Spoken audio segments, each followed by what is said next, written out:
All right. Hello, everyone. Thank you so much for joining me today. We are going to talk about something that is very, I think, pertinent to our time, which is the war of all against all. And so we'll probably go for about an hour to an hour and a half with the lecture portion. And then at the very end of the lecture, I'm going to be taking your questions from the audience. So from the chat of whatever platform you're watching this on. And how you're going to get your question answered is by putting the word question in front and then ask your question. And then the moderator will go ahead and take that question and send it to me. And then at the end of the lecture, we will go over your questions. So, the war of all against all. It sounds ominous and intimidating just saying it, really. The war of all against all. So the war of all against all, actually, though we probably know it from Rudolf Steiner, it actually goes back even before Steiner and his teachings in the, around the turn of the century there. It actually goes back further to the philosophical movement. And we really begin to hear the term the war of all against all from someone that's called Thomas Hobbes. You guys probably have heard of him. And basically, he had this theory, this idea that at the core of humanity was a sort of very egoic and selfish nature, almost like an animalistic survival impulse. And so at the core of every human being was this incredible egotism. And if humanity was left to their own devices, kind of left alone without spiritualization or without direction, and for Hobbes, it was really, he really envisioned a kind of higher governmental structure that would probably, usher in this higher awareness or higher culture. But the whole thing was that if left to our own devices, that humanity would sort of fall and descend into chaos and into egotism, and that we would basically be eventually one person pitted after another, and we would fall into our lowest possible potential and urges, and we needed to be guided into a higher civilization. And so that was Hobbes' idea. And so this is actually one of the quotes from Hobbes' work that describes this.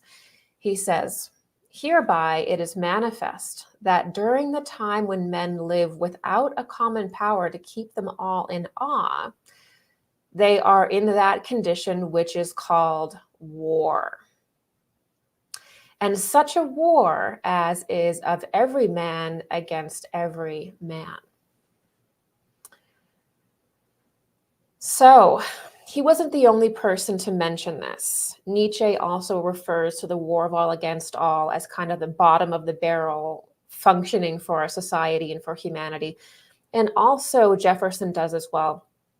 In the beginning of America, Jefferson writes letters and talks about how we have to have some kind of structures developed that are higher, that allow the human being to be kind of risen from this inevitable state that we fall into, which is war, which is destruction, which is a society that's based on egotism and selfishness, and that really drives the human being again into an animal-like nature. So humanity, according to Hobbes and Nietzsche and even Jefferson, is always at risk of devolving into the war of all against all, which is this society that forms from pure egotism, pure selfishness. And obviously, some people think this concept of the war of all against all actually began much earlier in Revelations in the Bible. And Revelations, of course, describes the end of our post-Atlantean epoch, or the end of our age. And everything that's described there is sort of the breakdown of our era. And so in a lot of ways, Revelations can also be seen as the very early example of the war of all against all as well. So now let's get into the esoteric side, which is what we're really all here for. And so, of course, Rudolf Steiner uses the term war of all against all in his work to describe how the post-Atlantean epoch ends. Okay. And so he describes the war of all against all in a more spiritual way. And he says that really this war of all against all is an initiation for humanity. It's an initiation that we have to go through. So it's our shadow self, it's humanity's shadow, and it's something that we all have to confront and that we will all have to face. And then at the very end of our era, at the very end of our current epoch, which he calls the post-Atlantean epoch, everything will culminate and degrade into its full shadow self, which is this war of all against all. So the first time I had read what Steiner had described as the war of all against all, I found it to be very interesting because how he describes it is as though, at least on this occasion, is he describes it as though humanity is on this pillar and is sort of looking down at all of the epochs that have passed us by. The Lemurian epoch, the Atlantean epoch, and he's looking down and he's seeing this destruction of every single epoch. And then he's looking at this epoch and he sees how interesting that this epoch is ending in such a different way than prior epochs end. And in this epoch, we end in the war of all against all, every man against every man and every man for himself. And so here is his description of that. We think of him, which is ourselves in this process of initiation, just at the border where, between the finest entities of our physical world and the next higher, the astral world, he is allowed to stand as on a peak and look down. What can man behold on his first summit of initiation? There he sees his spirit, everything that has happened according to his inner being. Since the Atlantic flood destroyed old Atlantis and the post-Atlantean man came into existence, there he sees how the cycles of culture follow each other until the time when also our age will take a downfall in order to bring up a new one. By the water of the Atlantic flood, the old Atlantis has perished. Through what we call the war of all against all, through terribly devastating moral entanglements, our age will find its downfall.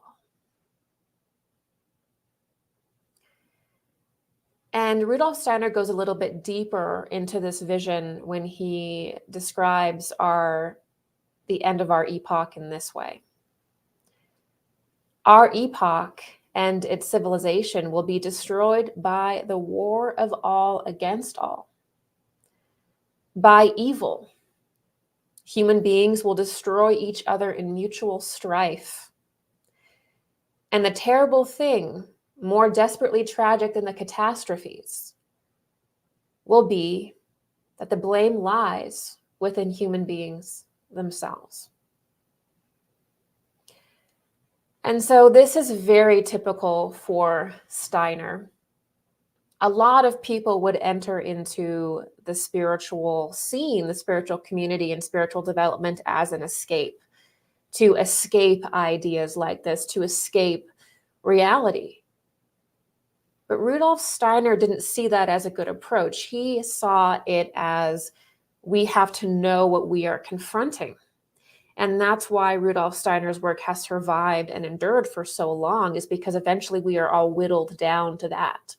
And the best chance we have is to know exactly what is occurring and why, first on an occult level or a spiritual level or on an esoteric level. And then from there, we work down to understand the mundane events in our life and in collective life. societal life. And so just to get the flow of human development and planetary development, every epoch that we have always ends in a catastrophe. And so this is why people feel it's like almost in our bones. We feel this knowing that eventually earth changes are going to happen, or eventually there's going to be an end to our age. There'll also be a rebirth, and we also very deeply know that. But we seem to have almost like the wounds of prior cataclysms. We have the wounds of Atlantis, especially, which is, the flood myth is present in virtually every spiritual discipline, right? So we do have these wounds of these prior cataclysms that did destroy, it didn't destroy the earth, right? But it destroyed the civilizations that were developing up until that point, until a new impulse, a new civilization could come about. So the Lemurian epoch is the first epoch on the planet that is actually material. The other two epochs before that, if you know my work, are etheric and astral epochs. So they were destroyed as well, but it's much more difficult to understand what that destruction is because they're non-physical, okay? Lemuria ended by fires and by intense volcanic activity.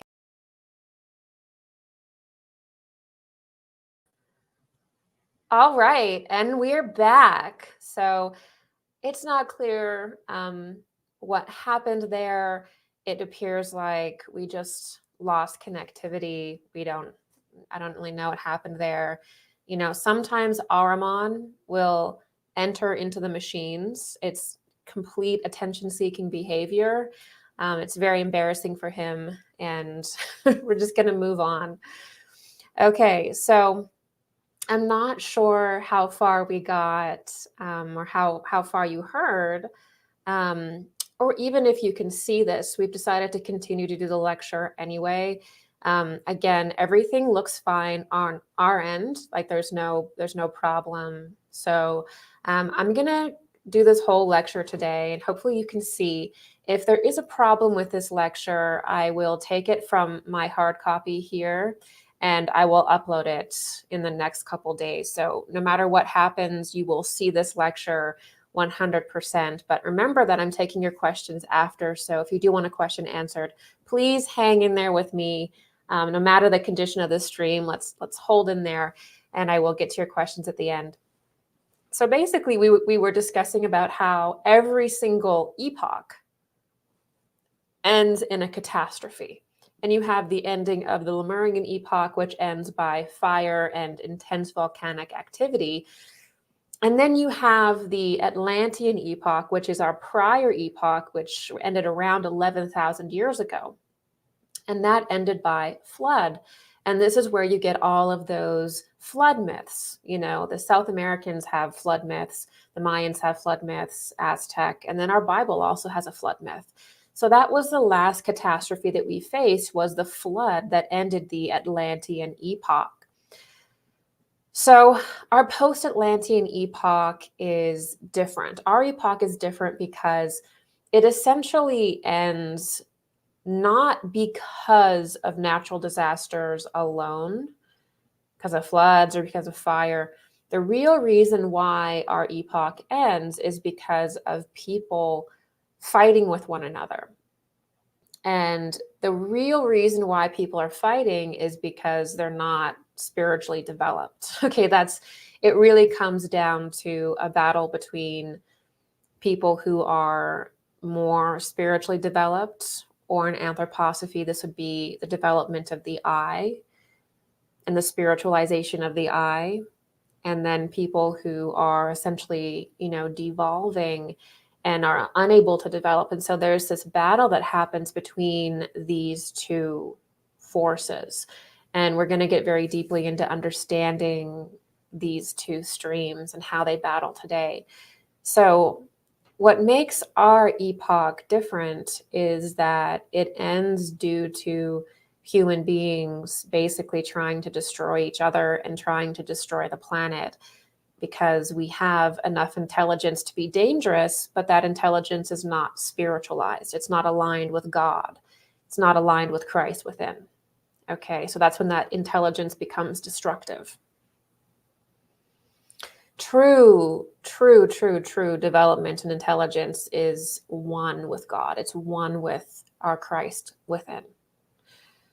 Okay, so let's get a little sense of timing here. It's good to say epoch and there's 7 of them and all this kind of stuff, but what is the real timing that we're looking at here? And so our post-Atlantean epoch technically ends according to the precession of the equinox and the cosmos, our place in the cosmos. It ends in the year 7,893. And that year is really the culmination and the ultimate sort of end of our era. And that's where you see the culmination of all this shadow dancing and all this warfare that goes on. However, from basically now, we begin spiraling into that end times. And we begin going through this impulse that really is the war of all against all. But going deeper, it really is the impulse of humanity that is selfish, that is pure egotism, that's the pure lower ego. So that's really what the war of all against all is. It's just sheer lower ego behavior. So that will begin manifesting now, and it'll manifest in a very physical way. We're going to see it in the most obvious, mundane level. So we're going to see it in society. We're going to see it in government. We're going to see it in the most sort of obvious levels of ourselves in the world. But then as we get closer and closer to the end of our epoch, which ends almost at 8,000 AD, that's when we're actually going to get into the real, deeply and obvious spiritual battle. So it's sort of like the war in heaven repeats here. And by that time, all spiritual forces will be known. The spiritual forces behind everything will be really obvious. And the battle has a different energy behind it, a different consciousness behind it than it does in earlier periods where this impulse begins to manifest. So the catastrophe that ends our epoch is the war of all against all, which is a battling between human beings. But that impulse affects humanity way before the end of our age, and it begins to unwind us. It begins to affect us, and we begin to pulsate and to experience the impulse as it is. It begins to sort of wear away at us, if you will. Okay. And so eventually, I have another lecture planned that will describe the later years of this and that really deeply spiritual battle that's going to occur. This is where you hear Rudolf Steiner say really incredible things where he says, the earth will basically be engrossed in this etheric electric mass. And you have sort of this, almost like this 8th sphere that comes down around the earth. And you have all these etheric spiritual things that happen much later. But we're not at that point yet. So this lecture will be more about the, sort of the government, our inner self, the more material side of things. And then we'll work into the sort of very deeply esoteric aspect of this that happens and is seen more near the end of our era. So anthroposophy.eu is actually a really phenomenal website that really kind of summarizes a lot of Steiner's work. And they summarize the war of all against all like this. The war of all against all will be caused by egotism, evil, and mutual strife. Egotism is the fundamental power in the soul And this line of evolution will descend even ever deeper. When it arrives at the bottom, everyone will rage against everyone else. The fifth race will find its destruction in conflict between selfish, egoic powers. They also say the war of all against all will be a war of classes of souls. Classes of souls. So different kinds of souls who no longer understand one another. A war much worse than war of the present day with weapons and difficult for present day. It's a war much different than the war of present day with weapons and difficult for present day consciousness to understand. Okay. So all of this really centers around one principle, one concept, which is the development of the sovereign individual and the ability for that sovereign individuality to spiritualize itself.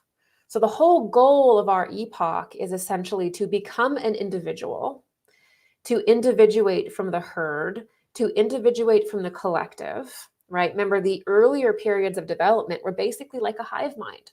When you look at Lemuria and a large portion of Atlantis, humanity was really operating in a hive mind. We were not individuals, right? And so the whole point of our existence right now on a spiritual level of initiation is to individuate from the collective, to individuate from the herd, to form your own opinions, to become your own person driven by your own feelings in your heart and in your soul. And that actually forges something that's called the I, the individuality. So the idea of the soul in its truest study is it's not something that's just given to you. Like here you have your soul, have a nice day. It's actually something that we have to forge. We're given a divine spark, a divine essence, which is called the I in anthroposophy. And we have to use that force to forge our soul, to forge our identity. So we earn it. We earn our soul. We earn that part of us that carries on. Okay. We have to forge it life after life, day after day. And we do that by differentiating from the herd, becoming an individual, right? And then spiritualizing our individuality to align with Christ, to align with God. So it's about individuating, right? So developing that ego, that knowledge of yourself, that understanding of yourself. And then you have to take that and you have to spiritualize it. So you have to attune yourself to God and to Christ within your heart center. And that's actually what creates ascension. That's what creates the upper triad, right? That's what creates, in the Eastern traditions, what would be called upper manas and Buddhi or Buddha consciousness and Atman consciousness, which is the complete spiritualization of our body. Okay, so this is a very clear process of initiation that we are going through. Okay. So obviously, when you develop your I and you spiritualize yourself, that leads to liberation, essentially. That leads to you developing an etheric body that survives after death, which is the mystery of resurrection. It means that you are forged, right? But then if you don't develop your I and spiritualize it and you fall behind in this process, you sort of become trapped in your lower ego and selfish and you devolve, right? And that's sort of the regressive aspect. So in our period of evolution, we are defined by becoming self-aware or by developing our I or unfortunately by not developing it. That's the initiation. This will create two classes of people: those who are self-aware and on the path to spiritually awaken, and those who are not self-aware and therefore not spiritually aware. This split in consciousness is what causes the war, is what causes conflict, what causes strife in humanity. So the war of all against all is really characterized by bifurcation and by splitting and by fracturing, because essentially at the lowest level of development, you have individuals and everybody is subject to this, by the way. I have to paint it in a black and white way in order to understand the overall pattern. But I want to be really clear that no one's perfect and we all struggle with being developed and being underdeveloped. We're all here together trying to figure things out, right? But the war of all against all is really characterized by what's often called in esoterica bifurcations. Now, every era also has bifurcations, or the splitting of worlds, or the splitting of consciousness. This happens actually all the time, but developmentally, by the end of any era, including cultural epochs, which only last 2,160 years each, even in these smaller ones, you get a splitting of consciousness. So you get individuals that are understanding the initiation and people who are not. And you get a splitting where one group will break off and be the seed of the next culture, right? The next great culture and civilization to appear on the earth is made, and it is the seed of the individuals that were able to pass the initiation of the last culture, of the last age, cultural age. Okay, so there's a steady stream of transformation going epoch to epoch and age to age, and everything is actually linked through transformation, right? And so this bifurcation is normal. It's what happens at the end of every era, right? We're always divided in this way. And so one way to look at it really practically is that during this period, which we call end times, or sometimes we also call apocalypse, it's actually a spiritual impulse that causes it, but we become more agitated because there actually is very powerful soul or spiritual impulses that are moving in. And that's the ironic thing. That's what actually causes the darkness to come forward in us and in the world, is actually we're receiving higher solar forces, higher Christ forces that are really pulling us into this next phase. And it causes this purging effect. And this is experienced in our own being. It's experienced within us. And it begins to take place in the world. And so what we see in the world is basically every single fault line that exists in society will begin to start splitting and cracking and breaking, right? So you have race wars that begin to emerge because of all these unhealed wounds that were not really solved, because humanity is really at this intellectual level and we haven't entered into this more spiritual existence yet. So we have all of these cultural wars and these race wars that come about because we really haven't healed from all of these mistreatments and cruelty that has happened. So we have these incredible racial wounds and cultural wounds that, if you just apply violence to it, so if you just go in and you beat someone or you suppress someone or you're cruel to someone, those wounds don't just heal. Okay. What happens is resentment sets in, right?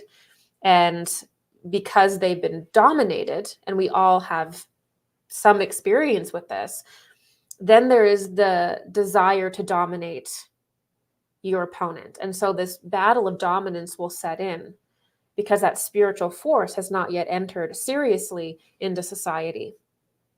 And so we get these ancestral wounds that come forward that are unhealed. And this happens at this time and then going forward. We also see any wounds that we have around our gender and our sexuality. That will also come forward in a big way as well.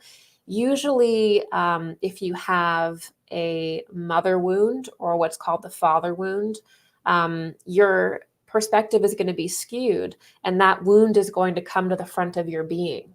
And so this is why we have gender wars, right? And we have fighting between males and females, right? Because there is a masculine wounding, right? And when you have a masculine wounding, or you don't understand the divine father, usually that will be for the extreme political left. Okay. And then if you have a wound where you don't understand the divine mother, that's usually the extreme political right. Okay. So there is, and I mean, and what does, and like, it's hard to actually describe it politically today because our political system is crumbling, and, you know, traditional classical definitions of right and left don't exist anymore. But you get what I'm saying, where these wounds will come up and will be possessed by ideologies because we are wounded there and we're not experiencing the world as it really is, people as they really are, or ourselves as we really are. We're acting out these different wounds, okay? And so we're also going to see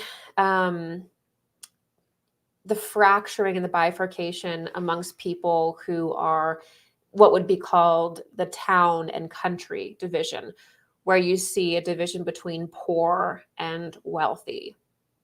You know, you see the pitchforks come out, and the problem in the world is the division of wealth. And you also see in that the division between individuals who believe in more natural lives, who live in the country, and then people who live more synthetically lives, which tend to live more in city areas, more farther away from nature. These are just, by the way, these are just general lines in which people tend to be divided, okay? And so you also begin to see these dogmatic religious wars that begin to appear. And this is already happening. Any kind of religious tensions are beginning to rise. We can see that with what's happening in the Middle East. And what's happening here is that generally these are very dogmatic interpretations of esoteric concepts, okay? So essentially, when it comes to the dogmatic religious wars, if somebody is deeply, deeply, deeply stuck in materialism and in a materialist mindset, spiritual concepts become basically ideas. There's nothing transcendental about certain dogmatic religious perspectives. There's nothing holy in them anymore. There's nothing in them that's going to lift you into a higher state. What happens is through extreme orthodoxy, through extreme dogmatism, you get basically a shell that's created. And within that shell is deposited all of these dark and warped things that are supposed to be representing Christ or representing Buddha, and they have nothing to do with Christ. They have nothing to do with Buddha. They have nothing to do with the esoteric reality of the world and the human being. They're literally human creations that represent the human shadow self and what human beings think of spirituality. And these shells fight with one another. And it literally has nothing to do with any of the spiritual masters and high spiritual beings that started certain spiritual impulses that became religions. So you get these weird dogmatic shells that have hyper, crystallized concepts over and over and over again until they don't recognize anything spiritual, and they fight with one another, not because of anything God has said, right? But because they're trapped in this materialist ideology and actually don't understand what God or spirit is. So these wars start going on, which are they're really just tribal wars. It's really more just like a tribal war, and it's under religious names. Okay. And so we have to be really careful about this, because if you follow this channel, we understand that since the incarnation of Christ, right, and Jesus, we begin to release from the material world. And we don't really see the spiritual world, certainly, I mean, the material world as really being the prize, as being where everything is happening. After the incarnation of Christ, we begin to have the presence of the Son within us, and we actually begin to develop inwardly and actually spiritualize out of the material plane. And so this intense desire to see the material plane as the prize, and certain locations on the earth, like the Holy Land, or these different, or where Atlantis was, or where Lemuria was, or these different areas that had, initially a lot of ceremonial value. The ceremonial value now is primarily and mainly within the individual.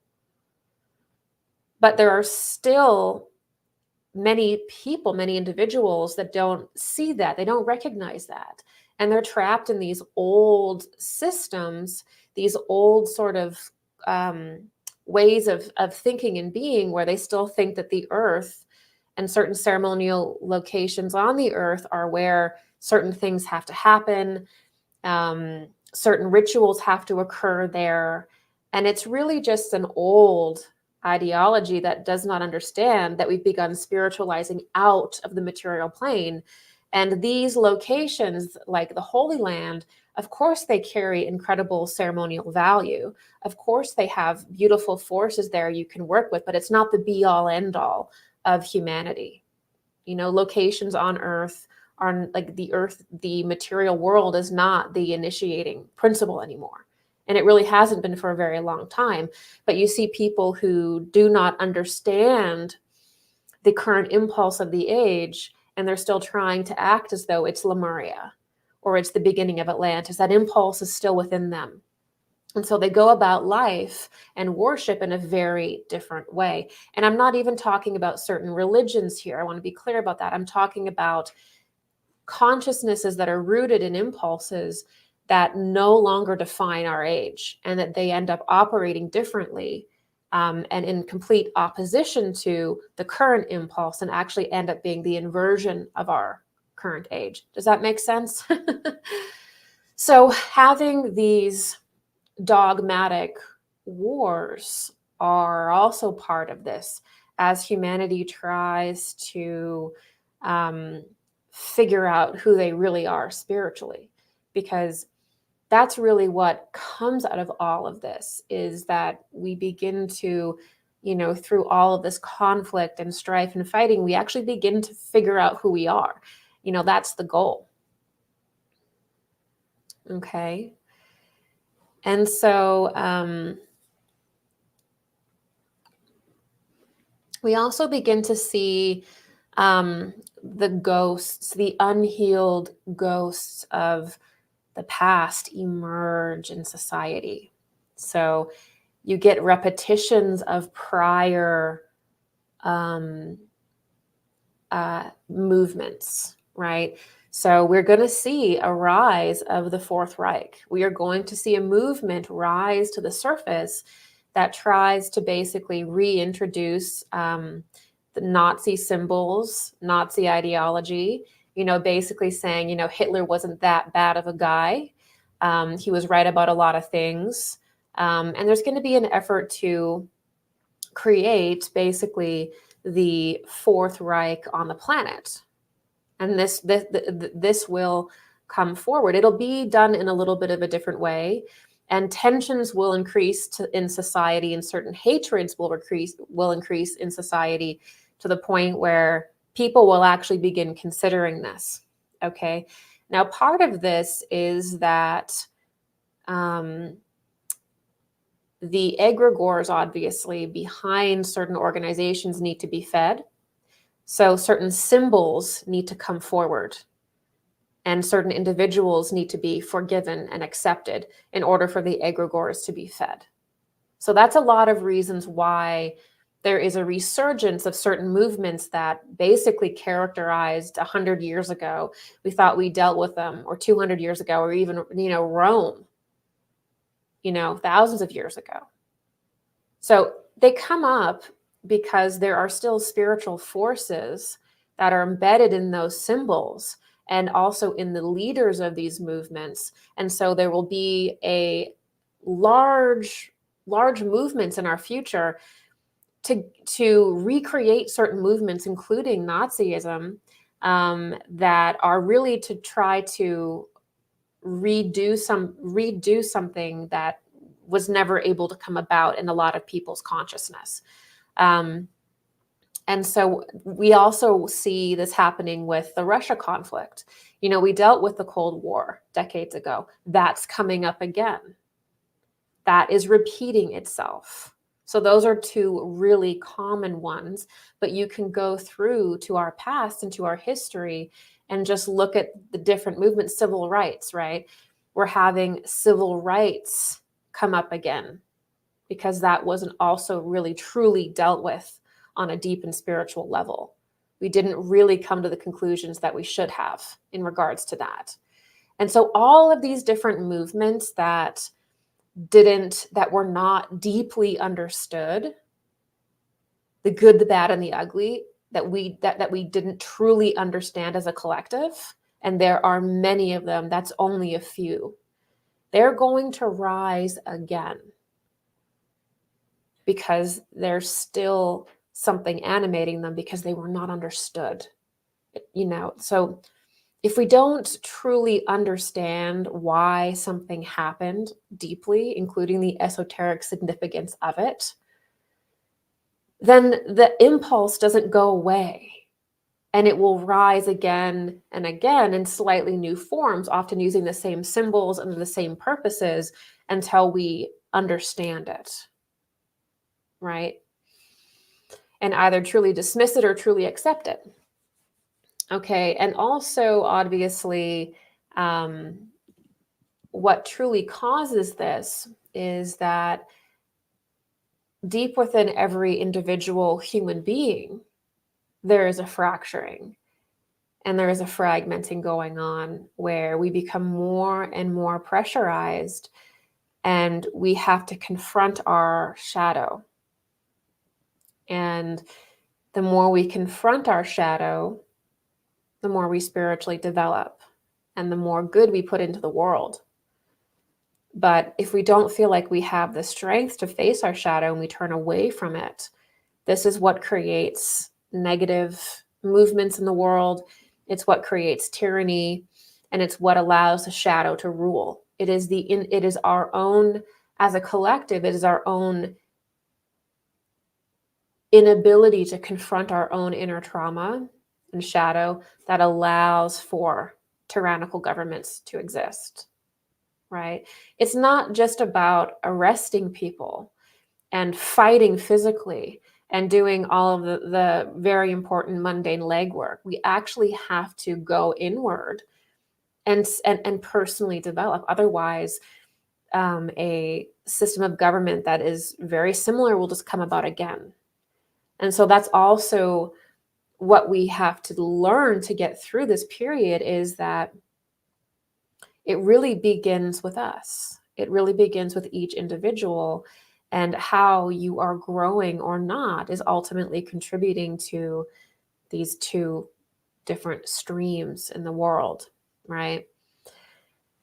And so while all of this is going on, and there's this fragmenting in society along all these different ideologies that really represent different wounds we have, but also maybe different strengths. There's also going to be, as we will get into at the end here, positive movements. There's something that is, there's no other way to call it, but a Tower of Babel moment that's going on with people in society as well, because when everybody is just tuning into their own ego and their own desires, then you're not really able to connect with anyone. And you're not really able to see things as they are. Everything is always going to be a unique expression of you. You're only going to see this yourself in everything. And so this creates a Tower of Babel environment where people only work through their personal lens, making it difficult to get to the bottom of conflicts raging around them.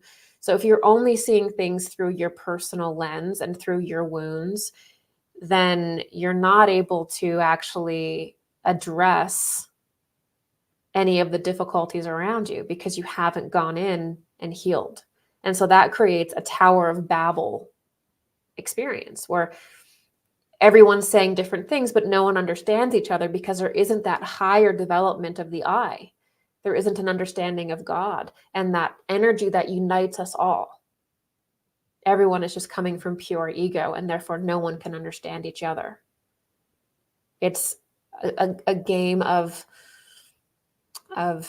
mirrors at the carnival, because there isn't that knowledge of the self. There is no knowledge of anyone else or of what's going on. So humanity begins to fracture along its unhealed wound points. Lack of personal awareness and healing causes the collective manifestation of unhealed wounds to be faced before the end of the age. So all of this can also be understood as humanity dividing into two main streams, okay? And these two streams have been called different things over time, but it's basically a stream of good or evil, light and dark, or Christ and Antichrist, okay? Now, again, I'm painting this in a very black and white way because we have to understand it. But we all have these different aspects within us. We all have light and dark within us, and it's our responsibility to come to see that and work with it. So the other really interesting thing that characterizes our post-Atlantean epoch is it's also really about understanding the difference between good and evil. So this whole epoch is about being able to discern good from evil. This means being able to see that within your own character, but also in the world. And I think that we're at a period where it's never been more obvious that we are struggling with this, because just in the last 4 years, we literally have a predator class of people. And they are psychotic, and they are probably a very good example of evil. And yet people cannot see it.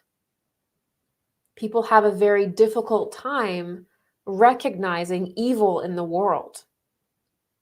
We almost have, despite all of our technology and my ability to live stream with you using machines and all the advancements we have,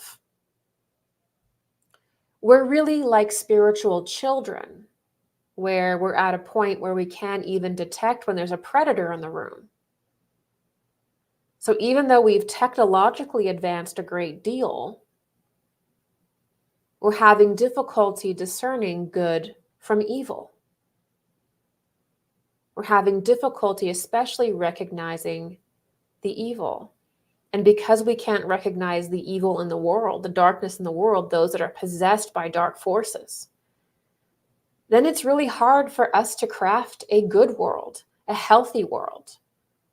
And so that's what this epoch is all about. That's what our initiation is all about. It's all about being able to discern these forces.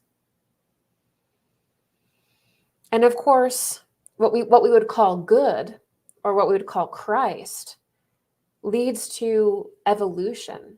It leads to regeneration. It leads to rebirth. That's the core of the Christ story.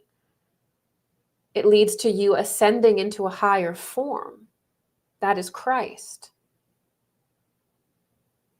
Then there's Antichrist, which is the opposite of Christ.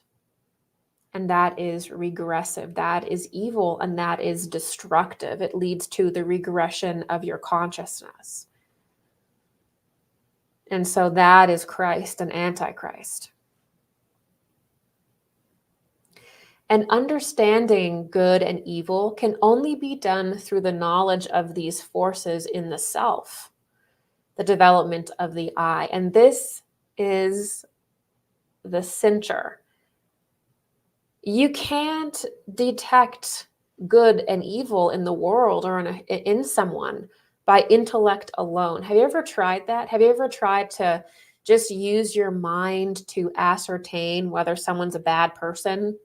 It's really hard because it doesn't come from the intellect. How we discern whether someone is a good or bad person, to speak plainly here, is through our inner knowing. It's through an inner knowing. It's through an inner sense. And that inner sense can only come on when we develop our I, when we develop our individuality, and when we know ourself. So that is the strange thing, is that discerning, false light from real light, a good entity from a bad entity, a good person from a bad person, it all depends on your ability to know yourself. It depends on your ability to heal your own wounds, your own traumas. Because you can't intellectually do an equation to figure out whether someone's evil or not. You can only tell if you've discovered the evil within yourself, which we all have some. If we know the good within ourselves, and we all have some. So that's the strange thing about this epoch, is that all these realizations come through the development of the I, the individual.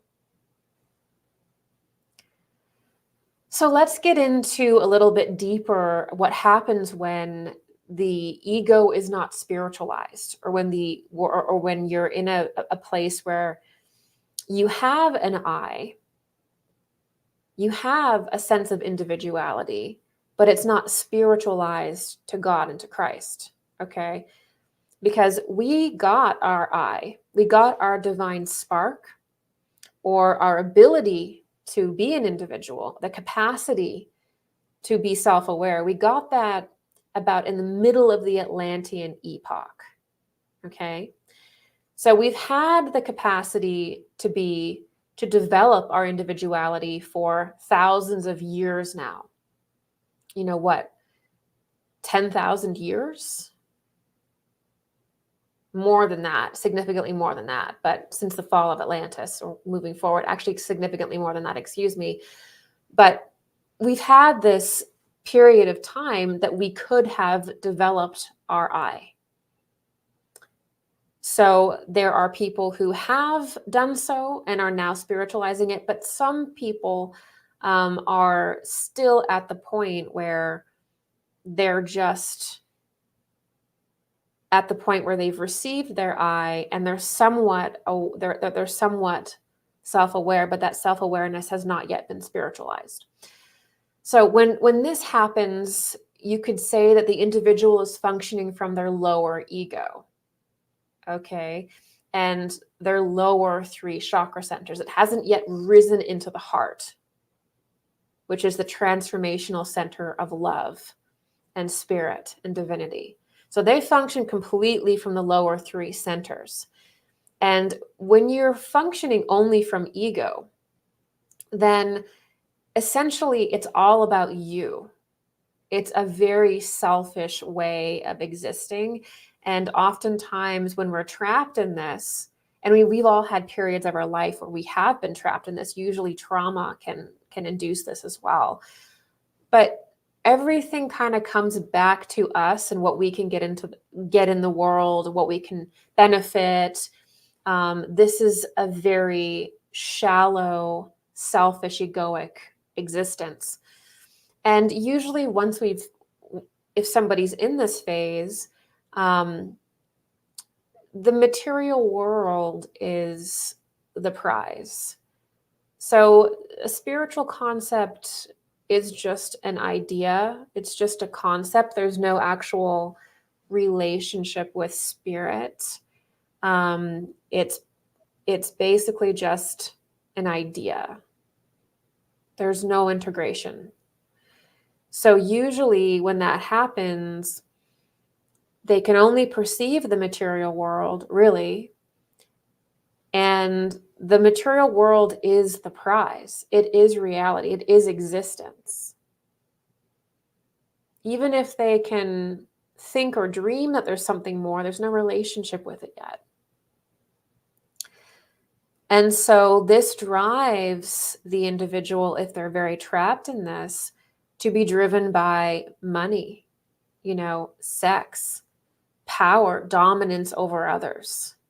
This is how these people get their energy. It's how, when we are trapped in these lower chakras, we operate from there. That's how you exist. And to very advanced, later human beings, it's almost closer to animal than it is to actually being human. Okay? And you also become very consumeristic. It's all about what you have, what you can buy. You're really trying to get all of your inspiration, all of your joy, all of your sense of worth from the material plane and what the material plane can afford to you. Also, when we get trapped in the lower centers, the personality becomes hyper analytical. And it's sort of like everything becomes an intellectual analysis. This is why Ahriman is described in that way, because Ahriman is like the personification of the lower three centers. There's no empathy and there's no compassion. It's a might is right paradigm. It's basically more like a lower animal way of being, which is also why it's associated with the beast. It's really allowing your lower survival mode to take over and run your life. One that people miss a lot, because we can all go through periods of our life, like I said, where we get trapped in this mindset, or even if we think we've gone beyond it, there's always these different echoes of it that come to us. And one that people don't often consider is sort of this bartering, or this, what we do is we say, in order for me to get this, I can get that. So oftentimes when we plan our future, we do it in a completely materialist sense, and we don't even realize that we're doing it. We're only referring to the lower centers, not the heart and not the higher centers at all. So we say, I want to have this, so I'm going to do this. Well, that's completely a materialist plan, because the higher way to do it is to say, God, Christ, let me be your vehicle. Show me what to do. Show me how to serve. But when we're stuck in our lower centers, we want certain things from the material world, okay? And we're going to do whatever we have to do to get them. So there is no sense of service. There's a fear of poverty. Oftentimes there's certain fears that we have to face. The fear of poverty, the fear of not having things, in order to really understand that the material world really isn't the prize and something new to be born. And the fear of poverty, the fear of, I think almost all of those lacks in the material plane is very deep within our being, because for a long time it was life or death, but we do have to sort of overcome the fear of death. We have to overcome the fear of poverty. We have to overcome these fears that have to do with the physical plane. And we have to function from a higher level of being, which I'll get into next. So if you're always relating back to the material plane, how can you get money? How can you get this? How can you get that? How can you get fame? How can you get this? Then the material world is controlling you. Because everything, the way that you're thinking is basically, how can I get this from the material world? How can I have this material experience? And only when I have this material experience can I have a spiritual one. Right? And so we have a very backwards sort of approach to things. And so it's not always that being too rooted in materialism doesn't always just manifest in its worst caricature, which is like cruelness and narcissism and psychopathy and might is right and dominance. And we think about the worst. That's the really bad stuff. But there's also little ways where this materialism can come into your life that you don't even realize that you're doing it, because the survival instinct is so strong. Another thing that happens that is obviously not sinister, like in the worst cases, but still affects people, is this incredible habit of getting caught up in the latest thing.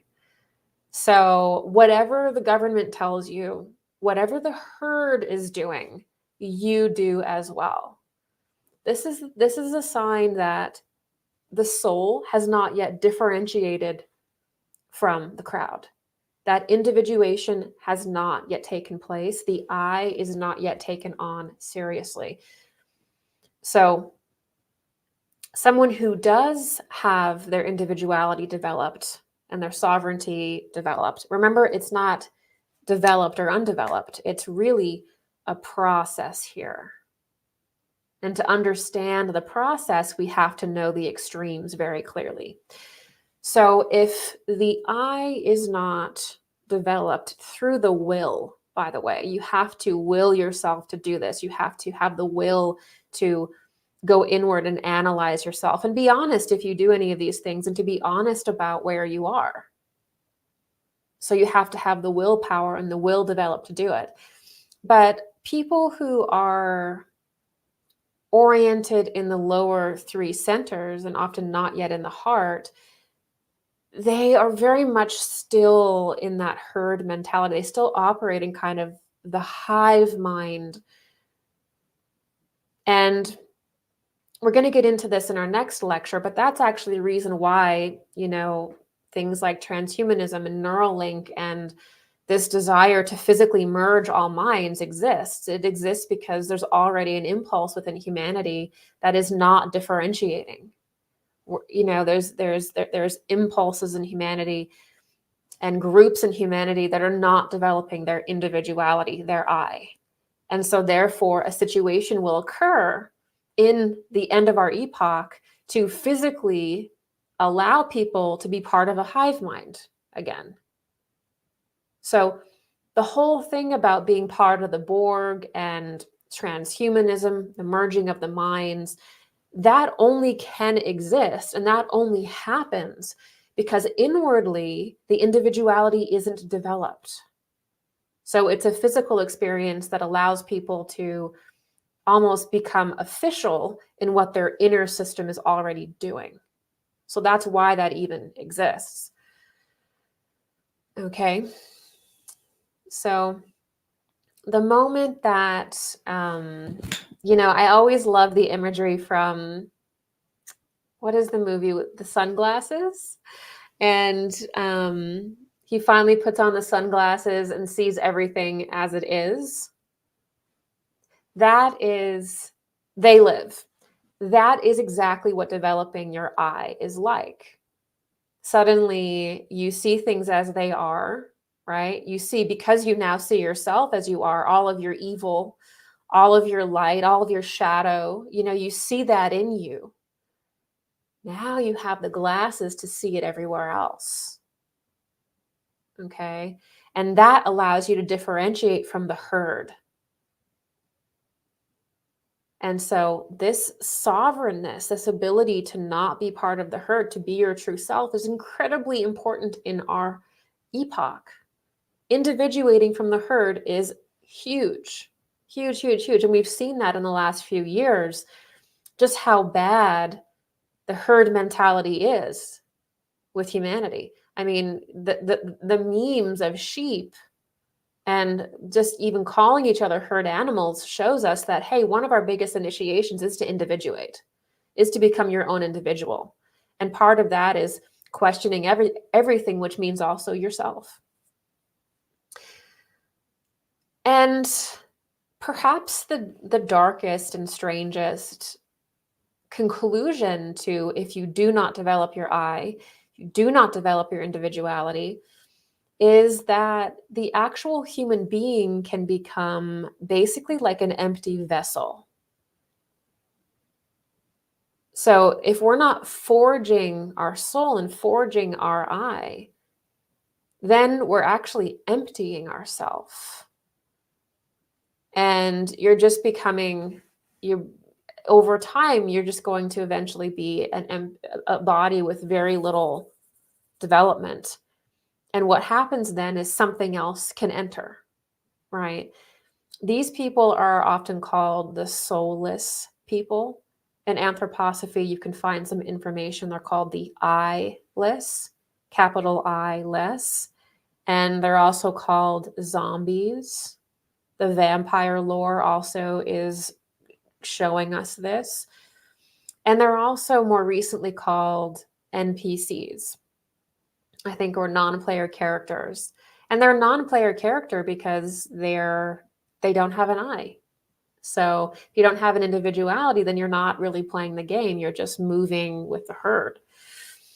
And so this is actually a very real thing. There can actually be people walking around that look normal physically, but there is no soul.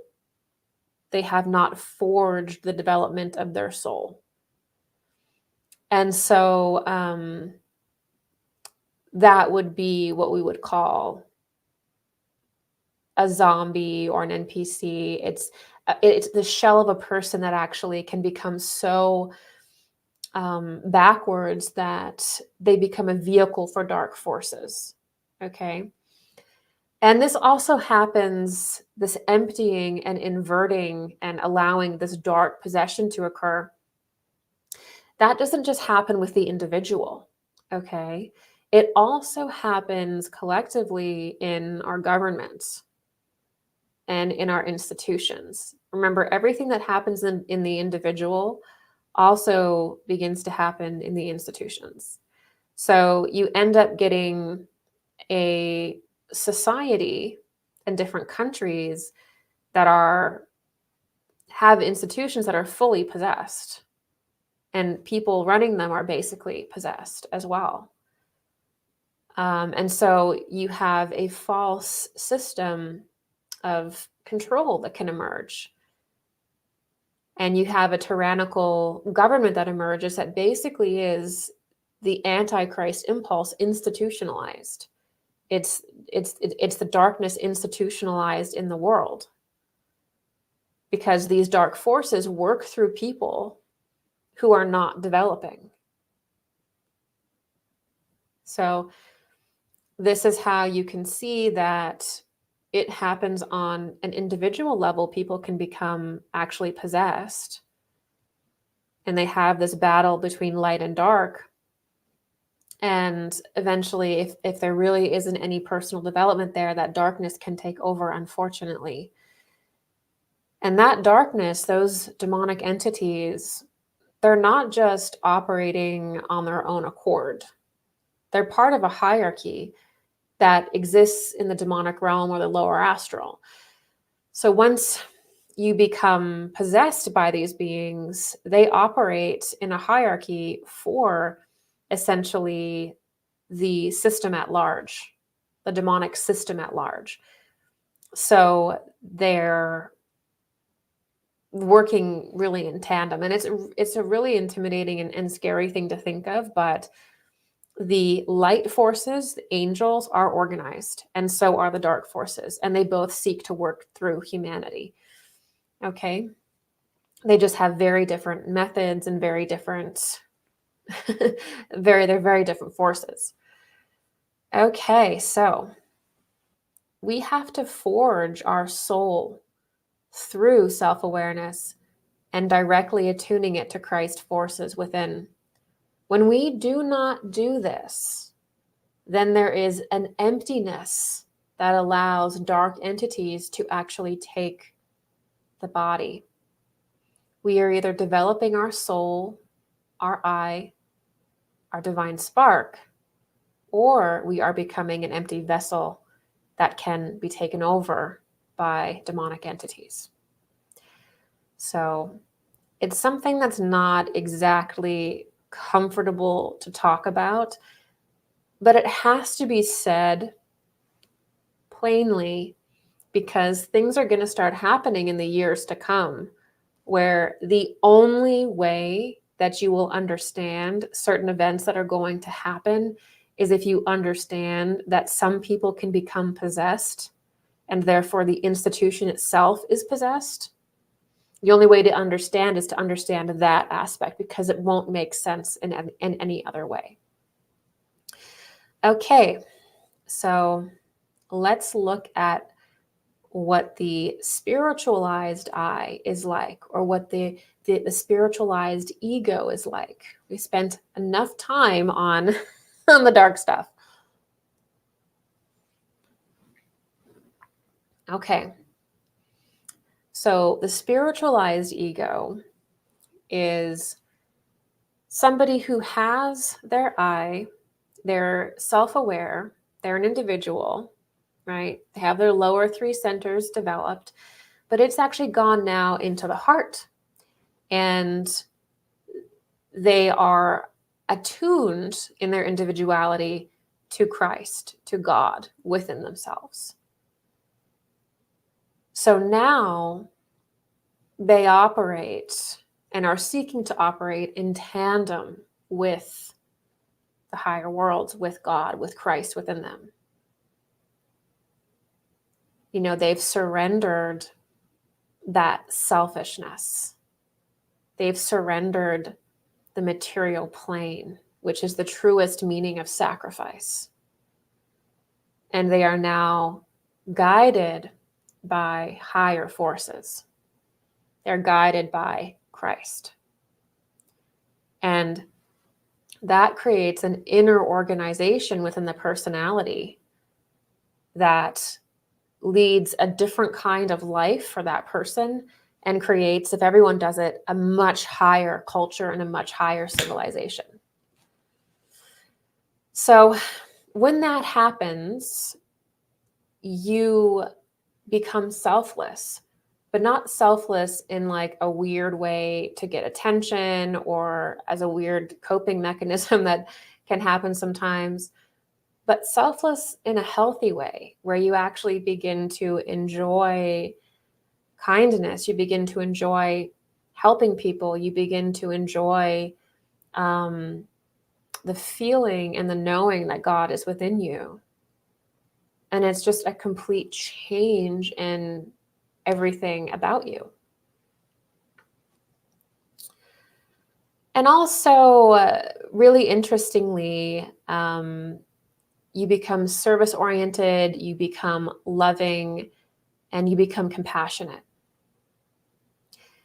And you do that. Compassion and empathy and love come not because you intellectually decide that you're going to be loving, but really because you suddenly gain the awareness that we are all one. And this is the typical spiritual awakening, but empathy and compassion are truly possible and integrated when we understand that we are all one at the end of the day. And when you truly know that in your soul and in your being, you behave differently, right? And that means that you've been touched by God. It means that you have this essence and this presence that you have built within you. And that's how that really comes about.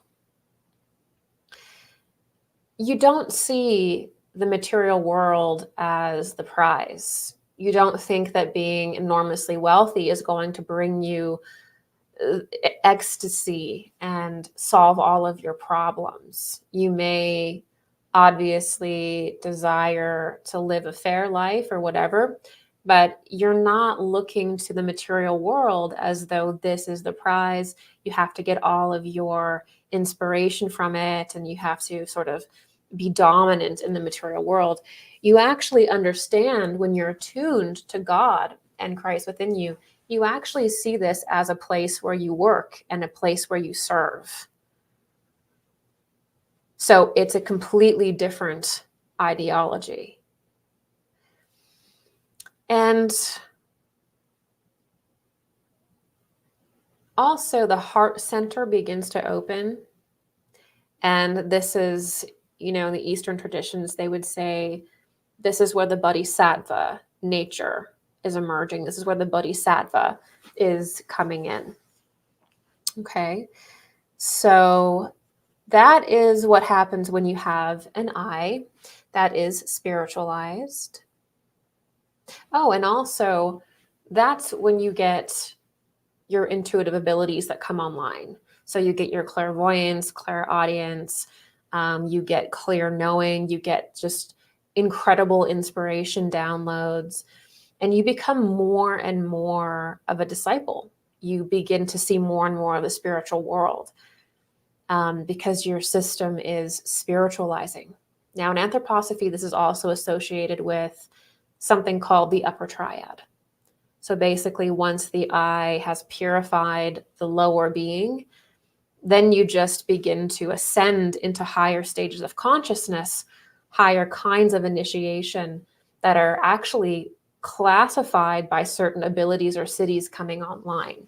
So there's no way to truly be a great occultist or a great magician or powerful unless you come to God within, to Christ within, because that's the only condition in the body where these abilities will open up. So the war of all against all comes to pass due to a clash in different stages of personal development. Remember, Rudolf Steiner also said because of different classes of souls. Some individuals have developed their individuality and begun spiritualizing it, and others have not come very far in that process, causing conflict. This creates a bifurcation and division between people who are self-aware and people who are not.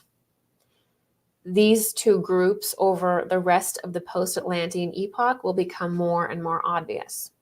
Okay, so I'm just going to go through the last two notes that I have, and then I'm going to get into your questions. So how do we thrive in this conflict? Now that we understand the root of the conflicts that we're going to be seeing, then we have to understand how we can thrive in it.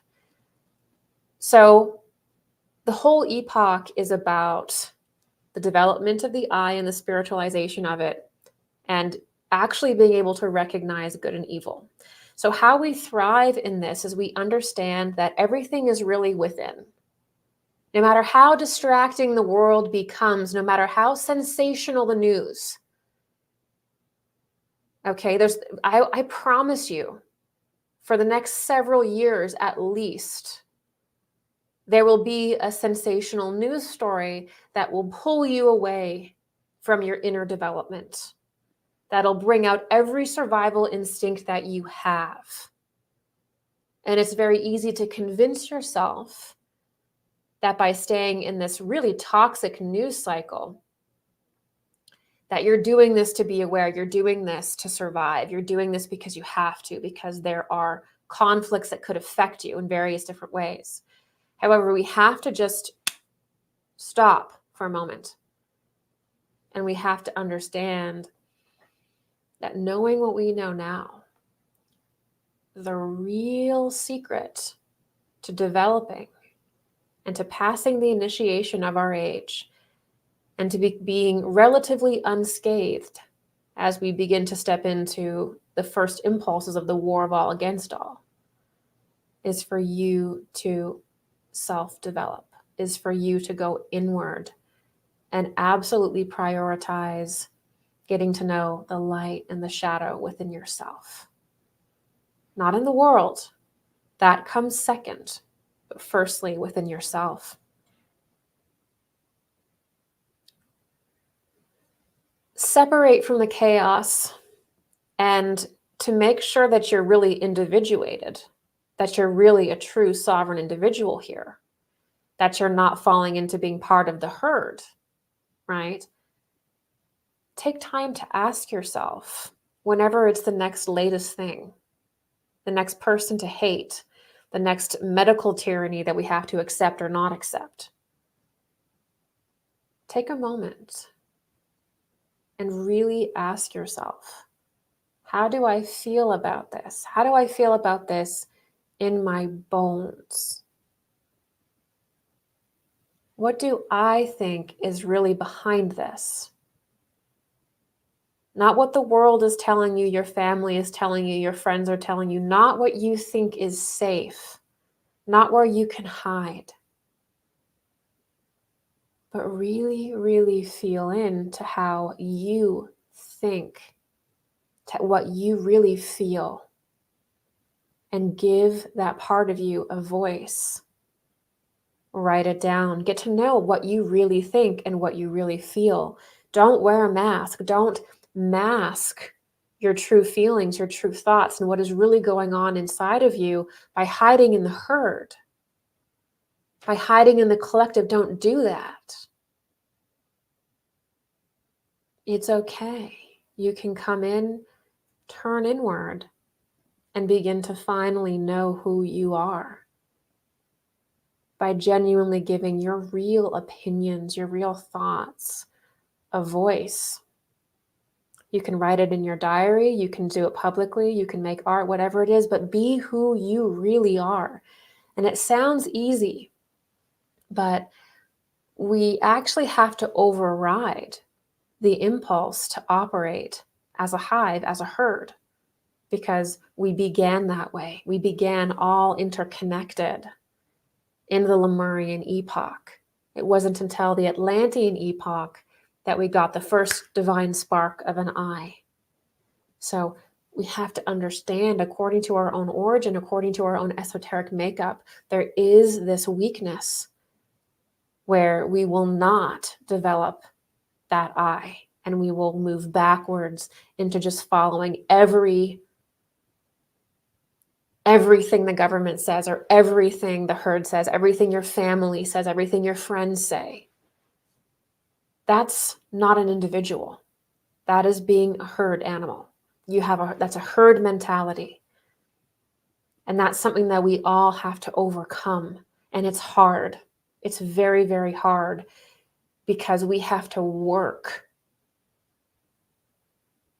to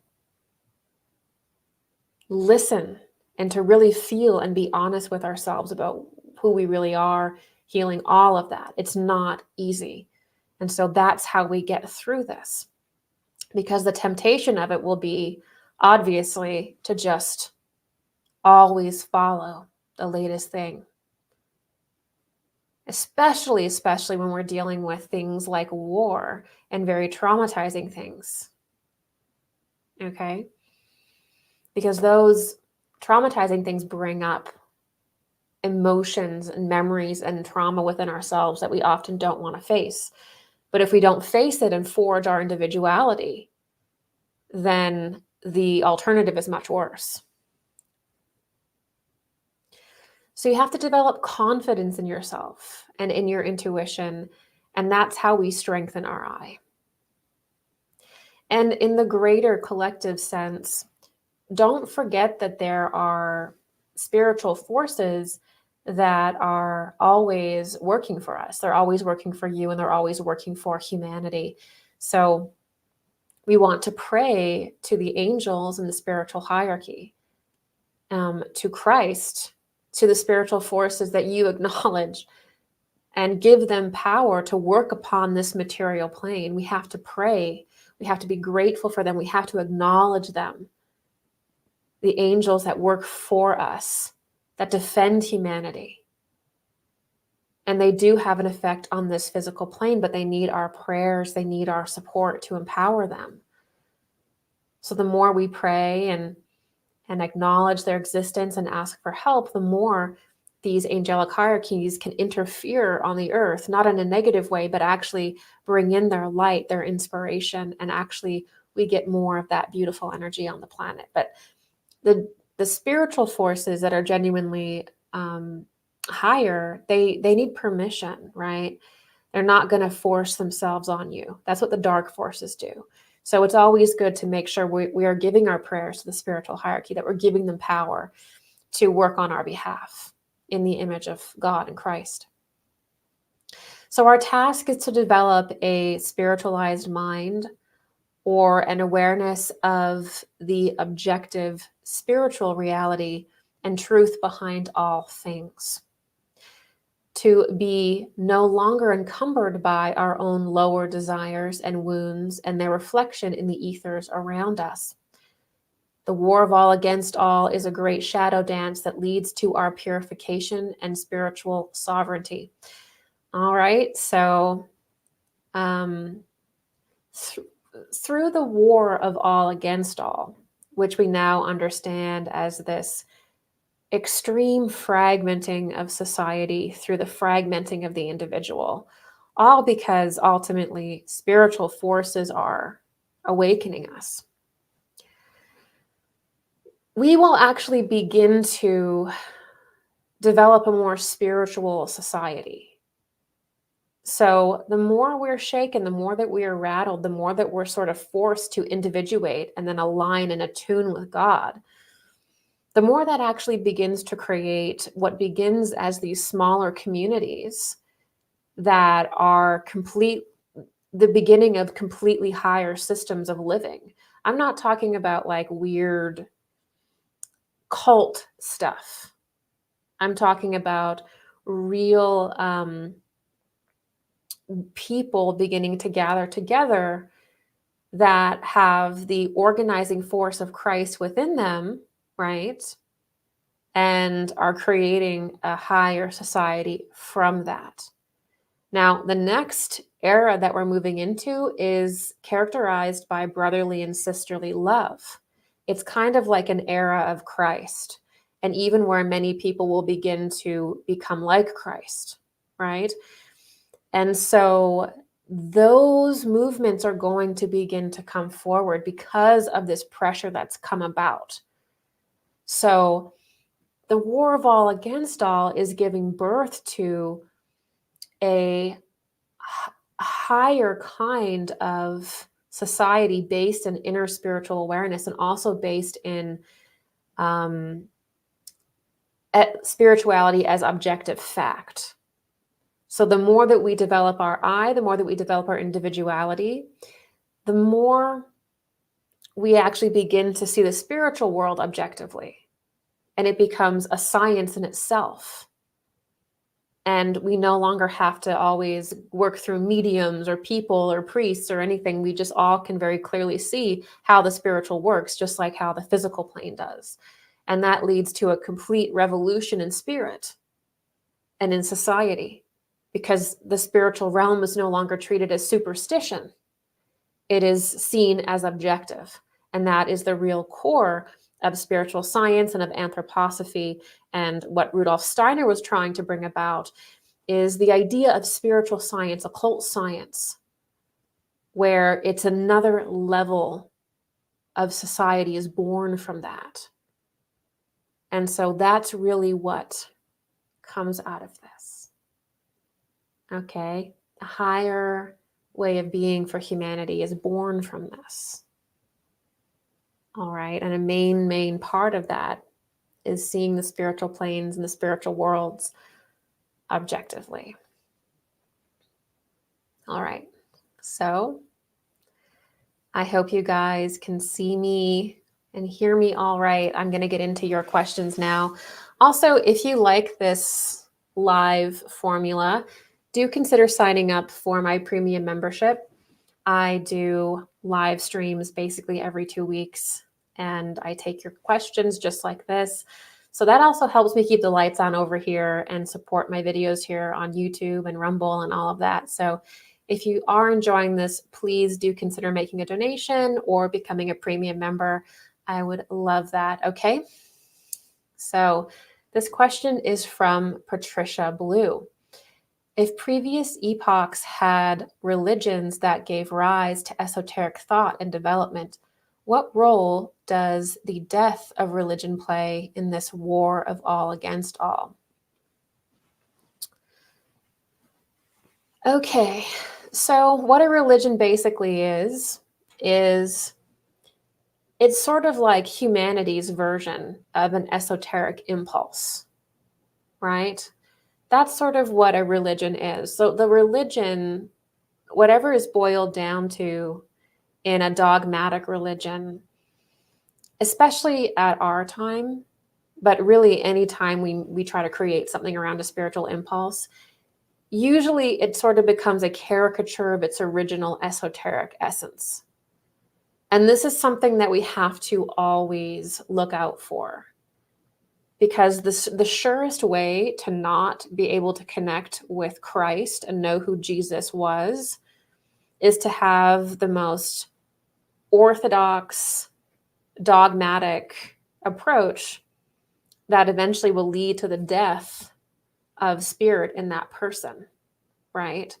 So we have to understand that behind every religion is a spiritual, a living spiritual esoteric impulse.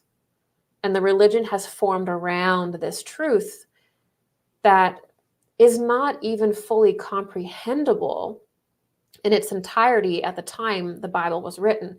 And so we have to be careful that we're not making things too close. We have to understand that, you know, the Bible or the scriptures of Buddha, right, or the Puranas, that these are texts of great and incredible value.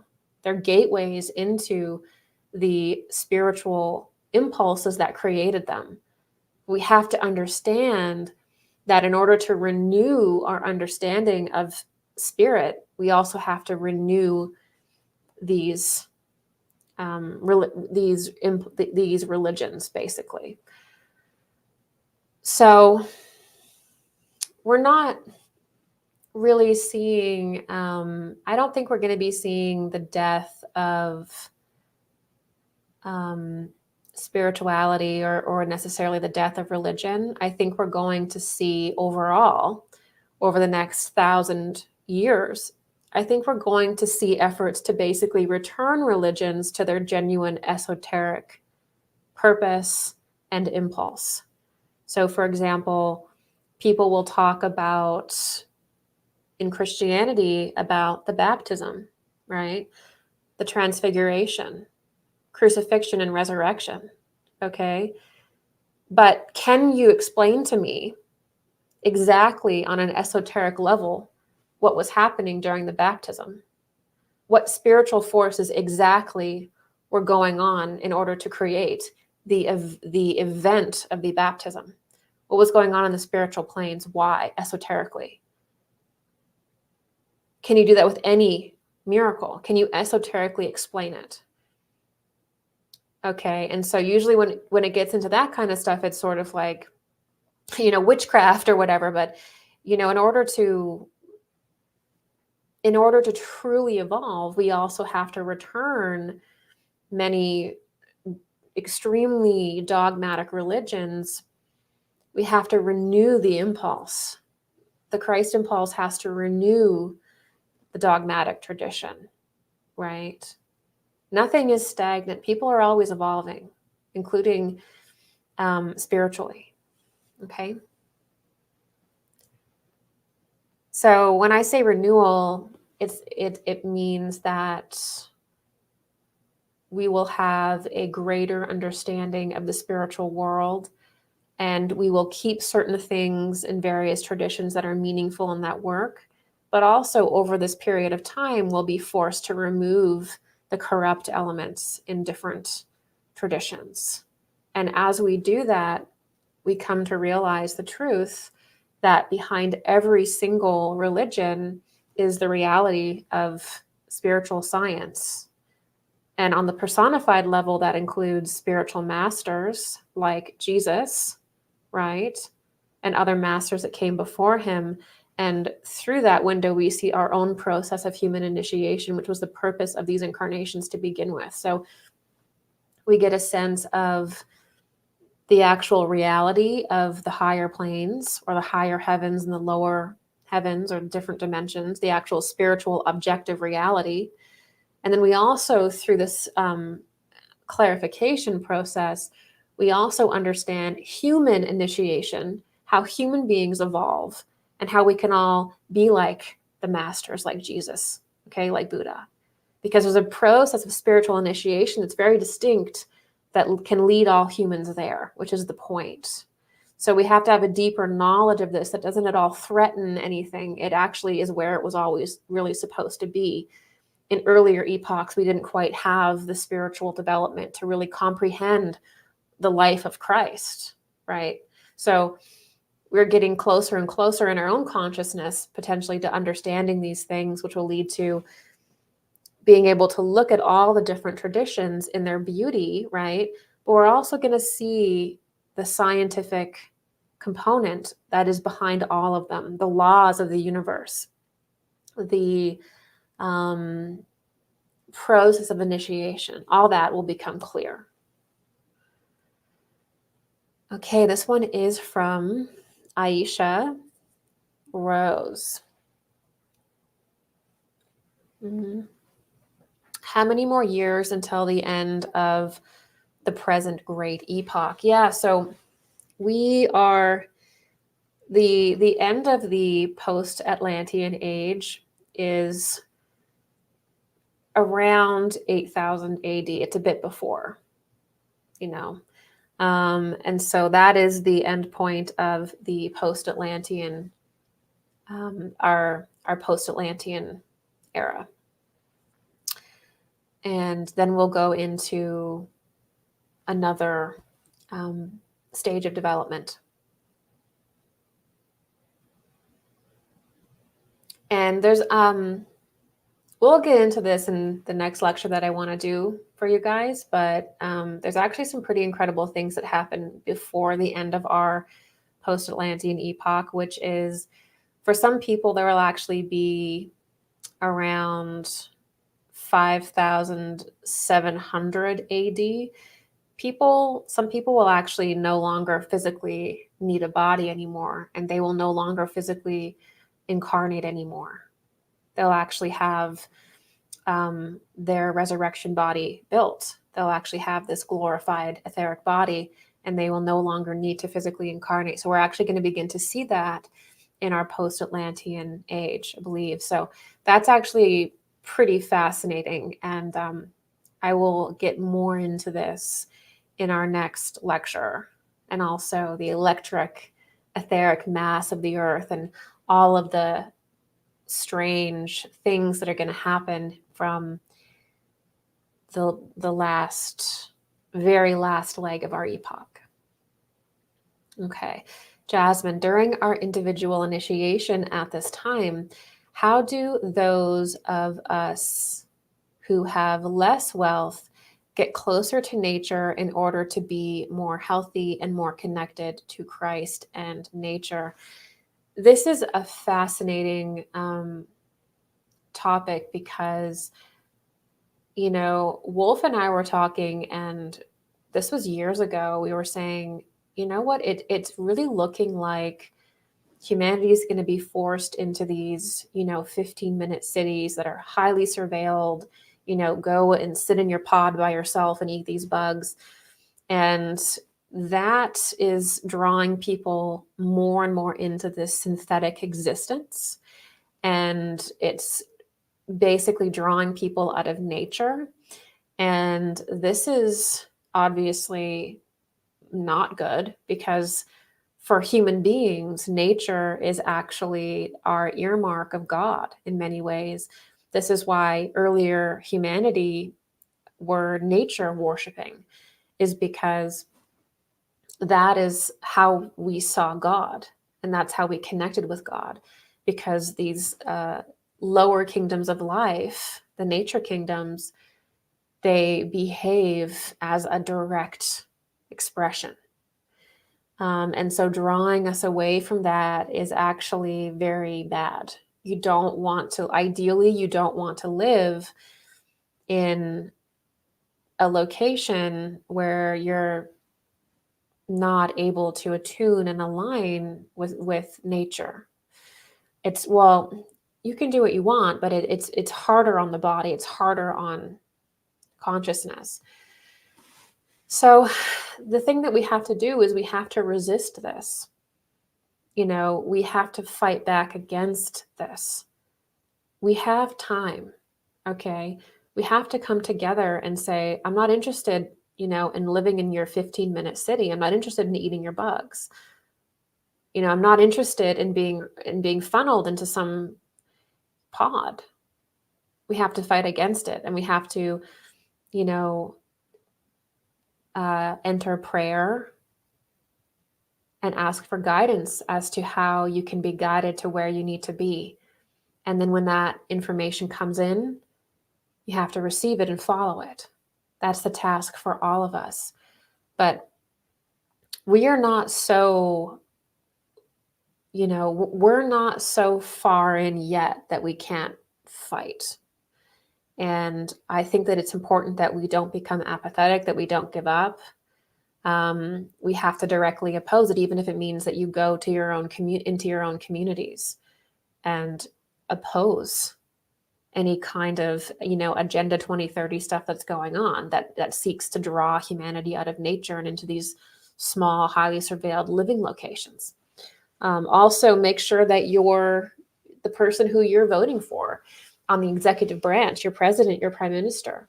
Make sure that they are genuinely opposed to these bizarre, inhuman plans. A lot of the stuff that's green is actually completely destructive for humanity.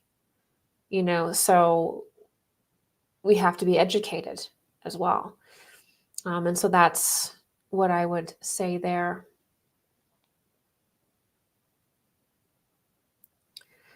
MDCC. Would it be normal then at the end of epochs for souls that choose the organic impulse to stop having children as to not expose them to ever intensifying war? So we have this impulse of intensifying war, but at the same time, because everything is about balance, you're also going to have areas of every country that begin to live in a more natural, organic way. So the impulse of war will be present,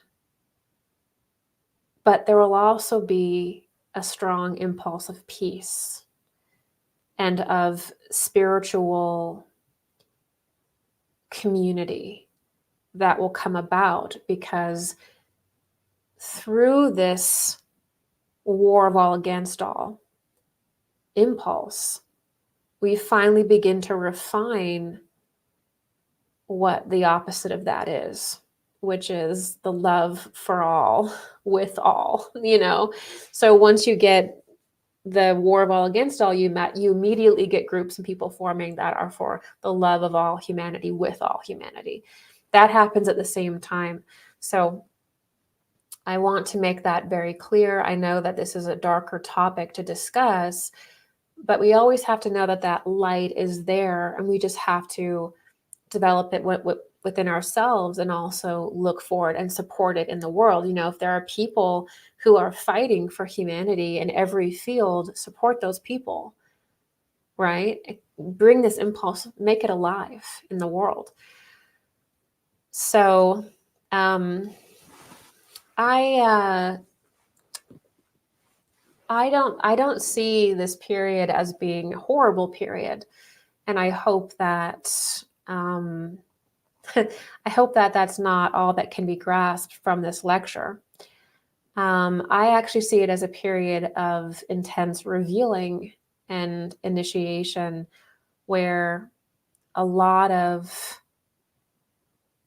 and I think that there can actually be a lot of satisfaction in that, to be honest. I would rather live in the war of all against all, in the period of corruption being revealed and all of this stuff going on, than live in a time period where all of these darker forces were absolutely thriving and controlling things, and we had no idea it was going on and nothing was confronting it.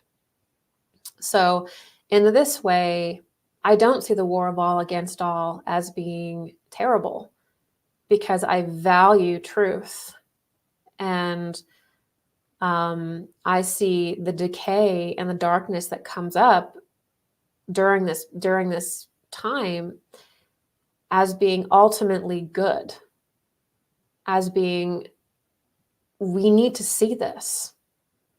We need to confront this. We need to face this. And in prior times that were sort of more calm, these forces were thriving beneath the surface, right? And still controlling and still influencing. So from my point of view, this is a great time to be alive, right? So it just depends on your perspective. And don't forget that the material world, again, isn't the prize. It's not the be all end all. It's about the development of the soul.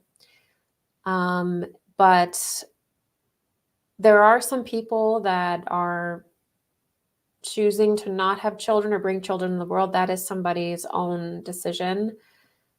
But like I said, sometimes the more darkness that rears its head in the world, the more pockets of light appear, right? So it's not just going to be all dark. It's not just going to be all war and cruelty.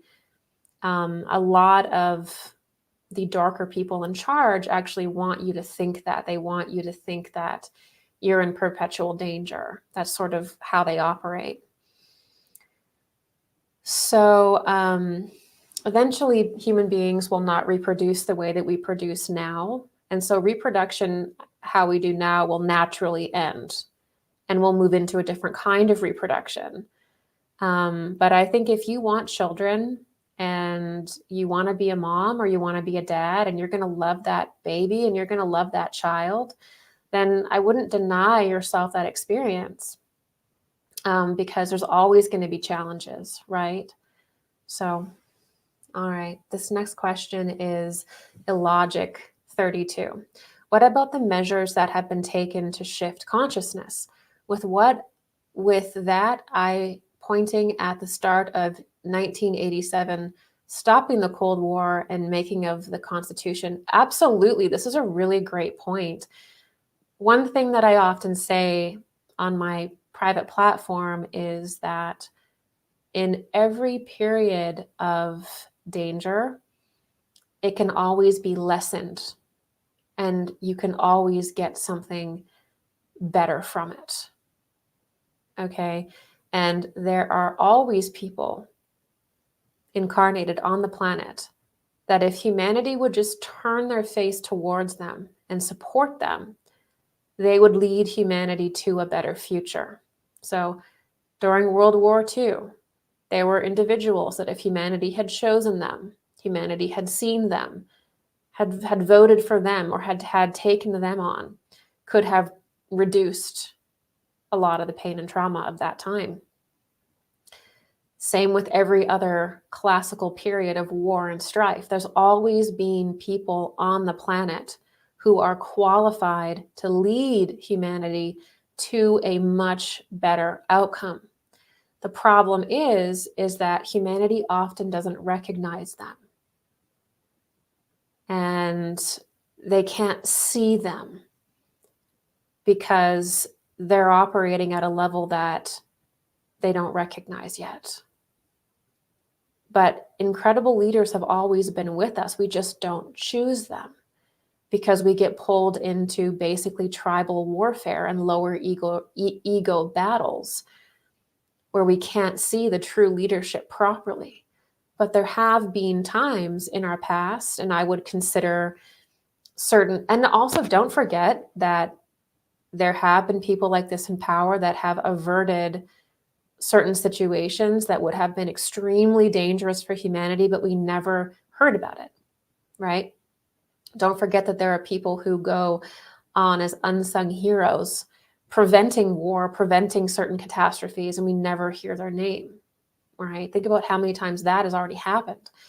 And then there are certain times like the signing of the Bill of Rights and the Constitution and softening the Cold War, all of that.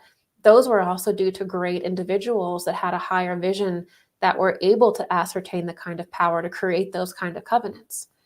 So we are creating this, and I want to be very clear about that. We are creating our reality. Okay, and so the more we go inward and develop, the more we can clearly see the higher path. So yeah, I love this question because, if we can shift our consciousness, we can awaken, we can see the higher path and we can give power to that. But if we're constantly getting drawn into these tribal battles and this lower, fearful way of survivalist living, then we never can poke our head above the water to see, Okay.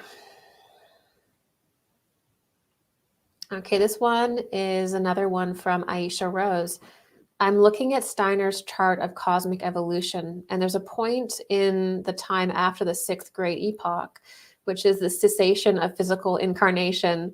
How is this war of all against all preparing humanity for the cessation of incarnation? Yeah, I just mentioned that, where I think it's 5,870 something. Certain people, we're going to see that bifurcation again. And certain people will no longer take physical incarnations, and you begin to see the cessation of physical incarnation. So the sixth epoch is unnamed, and so is the seventh. And so I really equate the sixth epoch with Christ. And it is the time period when humanity begins to do what Christ did, which is resurrect and basically glorify your etheric body, which is also called the resurrection body or the Venus body, because Venus is 6. Venus is also the ruling sphere for that epoch. And so what you get is you get to the point where humanity can do what Christ did. And then we realize that when Christ came and performed the crucifixion, the mystery of Golgotha, he was really just somebody who had already mastered the consciousness of the sixth epoch and was bringing the initiation of the sixth to the fifth, to us. So that's really what's going on. We really had that initiation through Christ, preparing us for the next epochs to do what he did. That's why he came. That's why they knew he was coming in the mystery schools. And that's why he performed what he did. And that's why a large portion of humanity today identify as Christian, and they study the mystery of resurrection, the mystery of building the resurrection body, the glorified etheric body, is because that's what we will all one day be able to do by the end of this epoch. And we needed Christ to come and show us how that was done, that it was possible. And so human beings will also begin to do that, which means the cessation of physical incarnation, right? And this also gets into in anthroposophy when Rudolf Steiner talks about Christ ascending to the etheric plane and living in the etheric plane. We will also be in this position, but we will go through it later than he. And his whole purpose, again, of coming here was to prepare us all to be able to do that, to prove to us all that we could do that in a period where humanity was completely unaware of it, right? And this is what the great masters do, the great white brotherhood, the great initiates behind the world, is they've already achieved these incredible levels of initiation that humanity itself will only be in the environment to do later. And they perform these acts for us. They show us how it's done. They introduce the impulse to the collective consciousness, and that's part of their initiation. And so humanity at large will go through the cessation of incarnation and the experience of resurrection and begin understanding that at that time, at that period in the sixth epoch. And so this is also the rapture. This is in esoteric Christianity, what we would recognize as, the idea of people disappearing, the rapture. That is what that actually is as an esoteric teaching, the esoteric reality of it. Okay, M. Nico. Okay. Can you elaborate on the Archangel Michael impulse with what we are facing? Great question. So I really want to do a series of lectures just on the solar angels or the Michaelic angels and Michael. But Michael is absolutely imperative for this time. And it is the force of the solar angels. And that's what Michael is. Michael is actually a solar angel. It is his force. It is his sword. It is his energy that is actually providing the fire and the light with Christ, because Michael is the force that is the face of Christ, right? Because we have to understand in classical esoterica and Christian esoterica, there's a difference between Jesus, the man, and the Christ force. Jesus took on the Christ and became the Christ, right? But the Christ is actually a separate being that a human being can take on. And so Michael is the solar angel, which means he is the face of the Christ force. He is the arms of Christ. He is the force of Christ that goes into the world and provides justice, illumination, and power. And so to get through this epoch, to get through this war of all against all impulse that is beginning to come in now, we have to allow that power of Michael into our heart. And we have to send our prayers to Michael to strengthen him, to strengthen all of the solar Michaelic angels in that degree, so that they may work for us here in slaying the dragon, in slaying all the lower urges and bringing them to the heart. In doing all of that work upon humanity, we have to empower Michael so that he may work upon us and work upon humanity to lift us. And Rudolf Steiner never got to fully teach the Michael mysteries. He passed away before he was able to fully do that. And so I think part of honoring the work of anthroposophy is to really bring this Michael presence very forward in humanity and really knowing it and really studying it. E up. Is there a way to assess our own spirituality, to evaluate what needs a priority and focus? Yes. So basically, I really recommend doing this in a natural and soft way where when something arises, you deal with it. So usually what tends to happen is that the more you meditate, the more that you contemplate spiritual ideas, the more you connect with Christ within your heart, the more things tend to speed up in your life. So the more the shadow sort of purged. And it creates this little mini war of all against all within you, where you have your higher self, that's your true self, that's lifting you, that's making you divine, right? And then there's this lower self that's like, you're no good, and you're, and it's mad, and it's angry, and it's got shame, and it's got all the dark stuff in there and the wounds, and it's, you know, all mad, and it fights with your divine self, right? And so there's this little mini war of all that goes on within our own selves. And so usually the weird thing is many times if you are spiritually developing, that is what happens. It's like the moment that you take up that meditation routine and you begin to steady your focus, right? The moment you begin to educate yourself on spiritual knowledge, the moment you begin to immerse yourself in spiritual forces, is the moment that often all that stuff comes up. And you can look at that and you're like, oh my gosh, I'm a horrible person. All I feel is 10,000 years of shame that's apparently trapped in my body and like will not let me live, you know, or this anger, this rage that's, you know, 5,000 years. I'm talking about your soul here. All these energies, all these forces that are kept up within your soul, within your being, it all starts to come to the surface and you think, oh my gosh, this is who I am. I'm this rageful person, or I'm this shameful person, or I'm this bad person. I'm these horrible deeds that I did when I was earlier.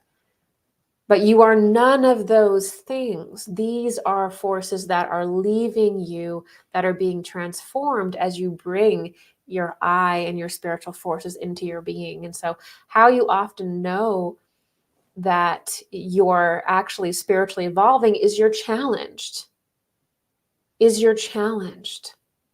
There's tension. That's actually how you know that you have this opportunity for growth. And then there's also lows that can be equally annoying, where you just feel dull. That's also part of it, and it's its own challenge as well. But it's not so much whether we're developed or not developed. It's how are we responding in every single moment? Are we being loving? Are we being kind? Can we still our mind? Can we command our lower urges? Can we command our emotions? Can we have a willpower that's developed to the point where we don't have to follow every single lower impulse we have?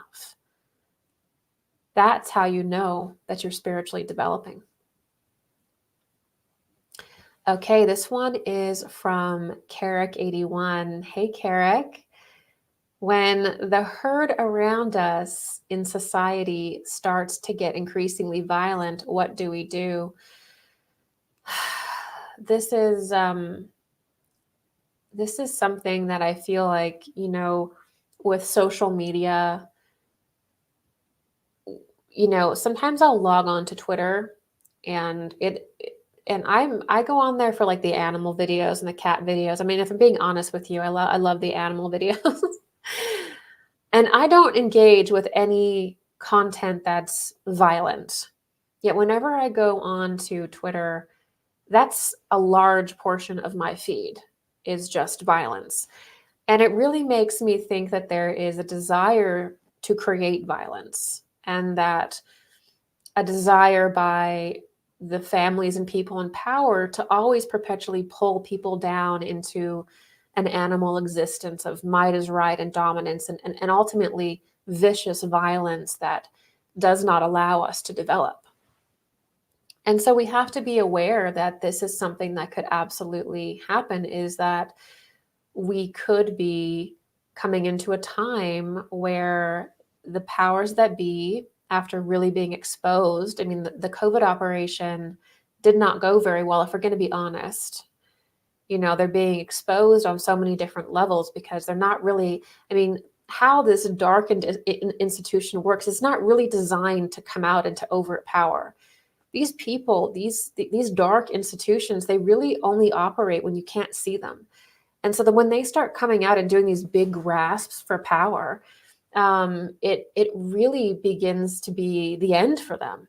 It's the beginning of the end. And so we know this, they know this. And so at a certain point, there will be efforts to create more and more violence, because violence keeps people terrified, and it keeps people in their lower centers and stops you from doing your spiritual work, from all these processes we've mentioned today. So the practical level of guidance, because I know everyone's like, I mean, no one's really interested in the esoteric reality of these kind of things. So the, you know, the real advice that I could give for you is to consider it, think about it, know that it's going to happen, and make arrangements to protect yourself and your family should something like that happen to you. Okay, let's not sleepwalk into a potentially dangerous period in the future. Think about what you're comfortable with in regards to protection, and make sure that you increase your awareness when you're doing things, and also make sure that you have some protection around you and on you. That's the only thing that we can really do. And once you take care of that, you feel like you've secured your home, you feel like you've meditated and prayed on where the world is going, you give it to God and you let God guide you. Okay, that's really, it gets to a point with a lot of these very true and very real concerns that we have to let it go. Because by focusing on negative potentials, it's actually can sometimes be worse than if you experienced the violence. It's weird how that happens. So you have to prepare yourself for any kind of, you know, violent activities that you could encounter. Prepare yourself, prepare your home, prepare yourself for that. Right? And make sure that there's an open connection between you and God, so that you can receive intuitive guidance and intuitive impulses as to where to be and when something's going on.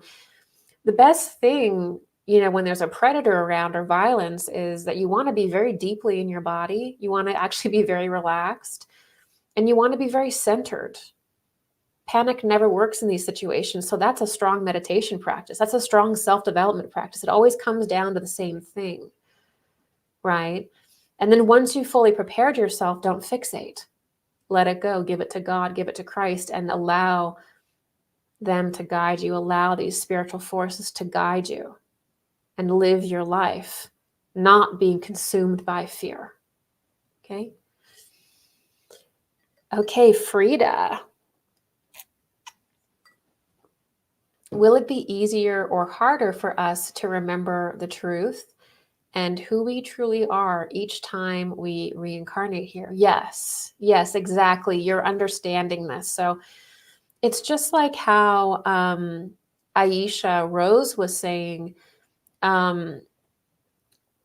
these periods of turmoil that we're going to come into, the weird thing is that they actually create a spiritual consciousness. Is actually, when we're confronted with this, we actually begin to understand how important it is to be connected to God.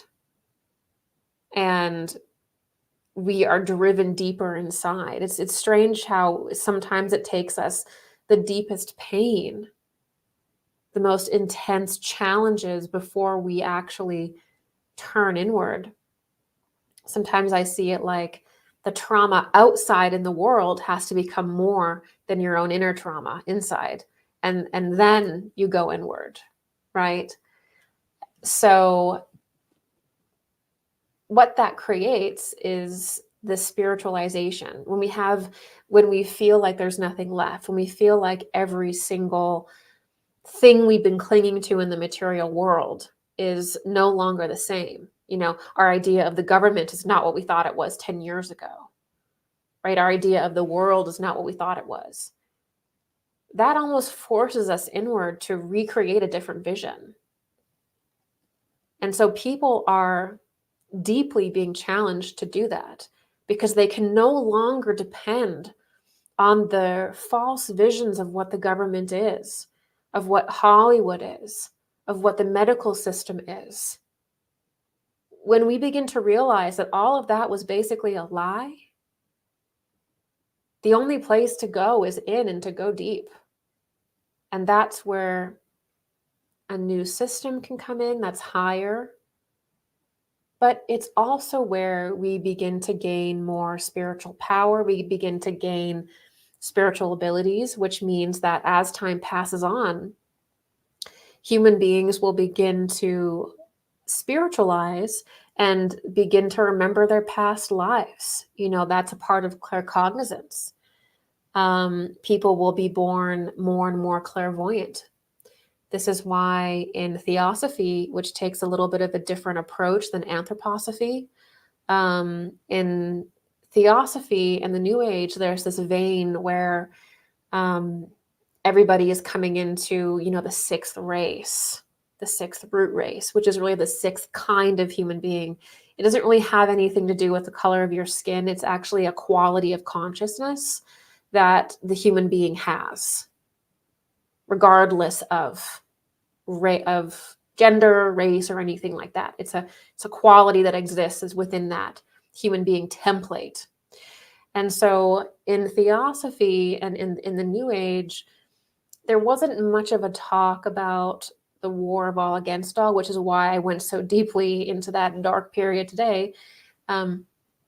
It sort of skips over this and just starts talking about how, human beings are going to become clairvoyant and they're going to remember their past lives. And we're going to become this psychic, semi-physical race of human beings, and the earth is going to go into 5D. And so there's all of these concepts that exist in the New Age that sort of hyper-focus on the positive evolution without really getting into the nitty-gritty of how we get there and the intense inner conflict and battles we have to go through inside of ourselves and in the world to catalyze this deeper awakening. It'd be amazing if and it's like this for I feel like everyone. It's certainly like me, where it's not until it gets really bad until you finally just take a little look inside. So there will be higher abilities that come on and everything in the later, more spiritualized version of the earth.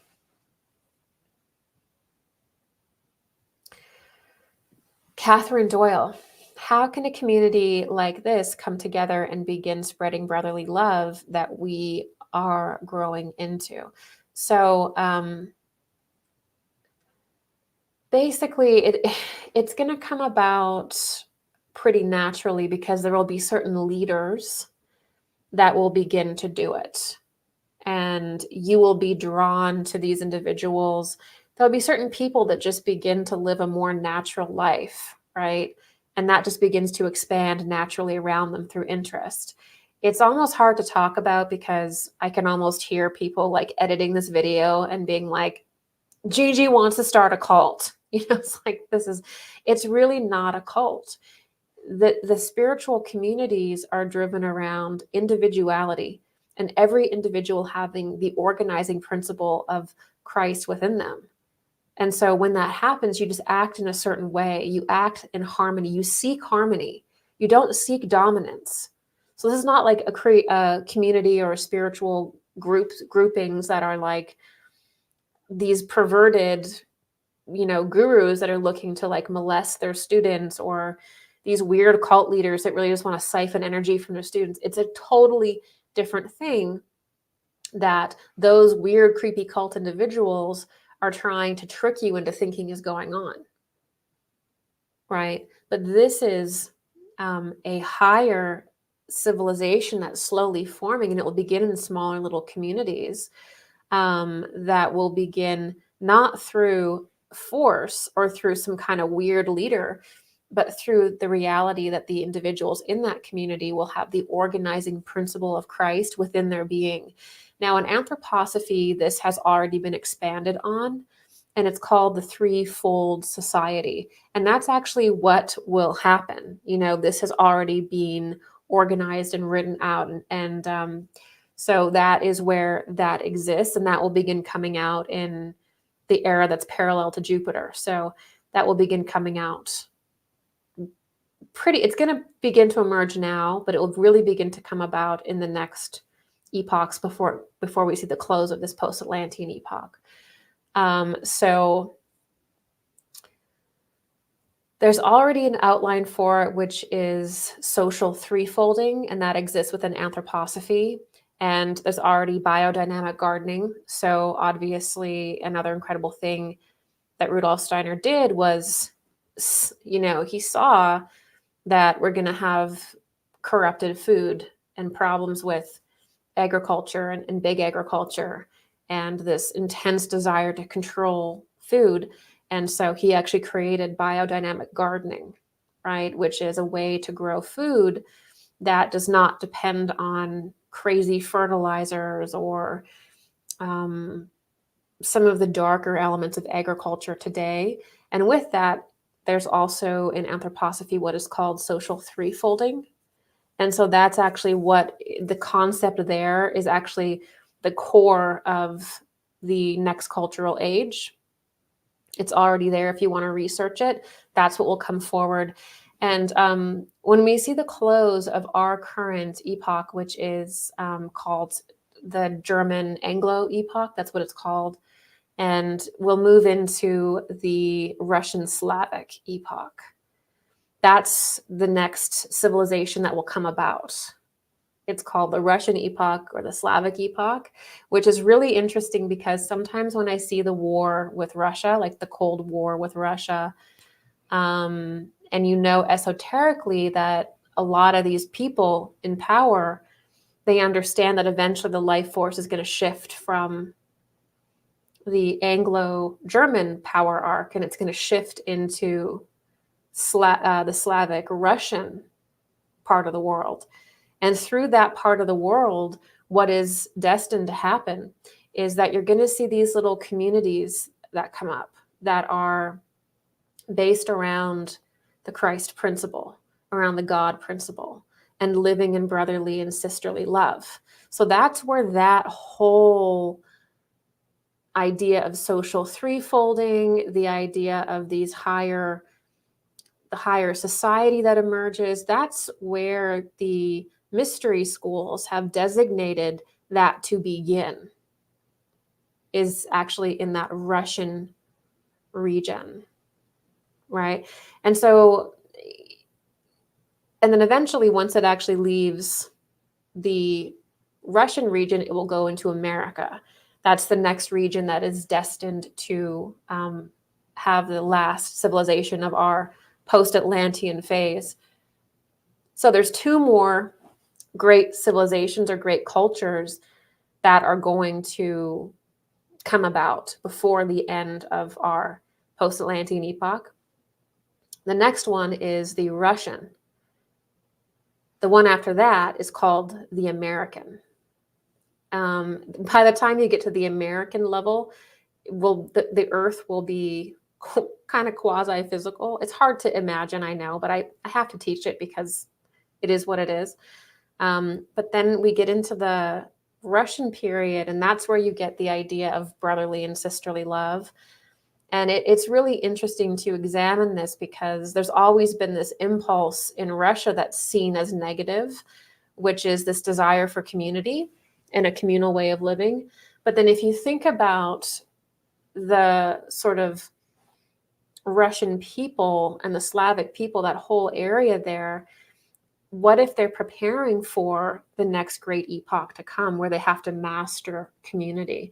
And then you see in the Anglo-German epoch, it's not really about community. It's about, in the West, it's about individuality, right? It's about developing that I, developing that individuality, like for good and for bad, right? And then, but then that begins to die out and we go into another great civilization that will form, be very different. And then another one. And so you have to sometimes wonder when you see these different global events that go on, how much do these people know about the mystery schools? and about the different areas in the world that are predicted to host certain great beings that are going to come, to host certain changes in humanity, because they do know that. We do know that, right? You can tell through studying esoterica and eventually through your own spiritual vision. You can tell what areas of the world are going to experience certain things and where a certain impulse is going to rise and fall, because it's all a manifestation of cosmic impulses and even prior things that have happened in the past. And so you can tell this as an exact science, just like Atlantis is going to rise and our certain parts of our continent will fall. There will be pole shifts and pole migrating. This is all stuff that's part of mystery knowledge. When you can look at the world in not the smallest sense of your own single life, your own generation, but when you can look at the world in its largest sense, billions of years old, billions and billions of years old, then you can see these recapitulations and you can place them, right? So basically, these communities are already naturally forming now, but that idea of brotherly and sisterly love and living through the essence of Christ within you, that really begins and characterizes the next great cultural era, which is Russia, which is the Slavic culture. And so that's where we see that. And even Edgar Cayce, this is why Edgar Cayce was saying, you know, Russia is the hope of the world. Now, this is going to be significantly later, right? It's not happening tomorrow. So we won't see that in our life. We won't directly see that culture in our life. That's a future culture.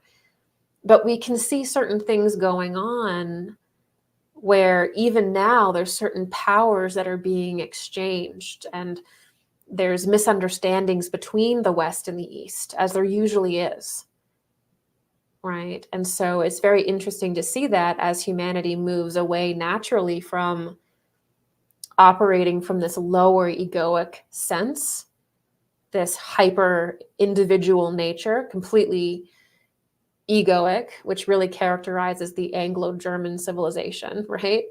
And what's happened here, and then it starts to weave into more of a culture of brotherly and sisterly love, right? And so that is the fascinating and to some people controversial next cultural age. Okay, Catherine Doyle, we did that one. Okay, it looks like I got 2 left. Okay, Bob Pike. Does life or nature have a shadow? Should we do more, guys? How are you feeling out there? Should we do some more? Maybe 1 or 2 more? Yeah, we can do a few more. We'll do a few more. I love it here. Okay. So does life or nature have a shadow? Yeah, everything has, I think, some form of shadow. It's interesting because a huge portion of our talk has been bifurcation and sort of the splitting of consciousness. What happens in the bifurcation actually is that certain elemental essences are actually forced downwards. And higher consciousnesses are forced upwards. So there are elements that are in the nature realms that would be considered like gnomes or undines or sylphs. These are nature beings. These are nature spirits. They're elemental spirits. And they can actually be more chaotic in their nature. So they don't necessarily ascribe to good or evil. They're just sort of underdeveloped essences that have not yet made it into the human kingdom. So in that sense, some of the nature essences actually learn how to be moral and they learn how to connect with Christ through human beings. And this is why human beings have to be good stewards to animals, to insects, to plants, to the mineral kingdom. We cannot behave cruelly to the lower kingdoms, because all of these sort of lower forces are actually learning how to be human. They're learning how to, what's incredible about the human being is the human being's direct ability to carry the sun within us. This is another very important aspect in esoteric Christianity, which is that for a human being, eventually the human being is built up to one day be able to contain Christ, to be able to contain the sun, which is the greatest initiation. It's the greatest, highest thing. We're all sort of learning how to take it on piece by piece, right? And so the lower kingdoms actually learn that from us. And so that's why stewardship is very important. Okay. Okay. This one is from Feeling Better Naturally. What yuga are we in? Good question. So it really depends on who you go by. For those of you who don't know, a yuga is basically another name for age or era. And in Western nomenclature, you'd probably understand it as the Iron Age, the Bronze Age, the Silver Age, and the Golden Age. And so obviously the Iron Age would be like the Kali Yuga. And so some people say that we are still in the Kali Yuga. And the Kali Yuga is associated with war and strife and darkness and basically everything that we've been talking about. See, this is how long people have known about these larger cycles of consciousness. It's not our first Yuga cycle. And so other people say that we're already out of the Kali Yuga, we're out of the Iron Age, and we're heading into Bronze Age. I believe that we are now heading out of it. And I would say that whenever you're in this place of transition, though, it's really not a defined line. It's always a kind of grade. It's kind of a gradation. But I do feel like we are leaving and almost out of the Kali Yuga and heading into a higher plane. And that's actually the higher forces of the coming golden age, right? That is the force that actually drives the Kali Yuga. It's what drives the darkness. It's what purges it kind of from us. Is that this new era is coming and it forces us to prepare. But some people have different ideas of what yuga we're in, depending on the different timing that they do. But that's my idea. Okay, so I'm going to do 2 more questions and then we're going to call it a day. Okay, this one is from Shruti Jaya. Is sacred rage really sacred? Or is it just a path to the 8th sphere, even when you're angry at someone who justifies evil? This is a really good question. So there is a natural process of anger and of rage, and this is also called righteous anger. And when we experience righteous anger, we are also imbued with a feeling of justice, right? A feeling of justice. Something is out of balance, and there is a natural desire to bring it into harmony, and understanding that only through justice and balancing can God be known. And so it's actually a very deep process going on when we are angry, when we have rage. It's we're angry and mourning that God cannot be known fully in this moment, in this process, right? And so the thing to remember about anger and rage is that there's nothing wrong with having that emotion, because it's letting you know that something's not right. You never want to suppress or repress your emotions. That's your surefire way to sickness, especially the organs in the body, like I believe the pancreas or the liver that stores anger.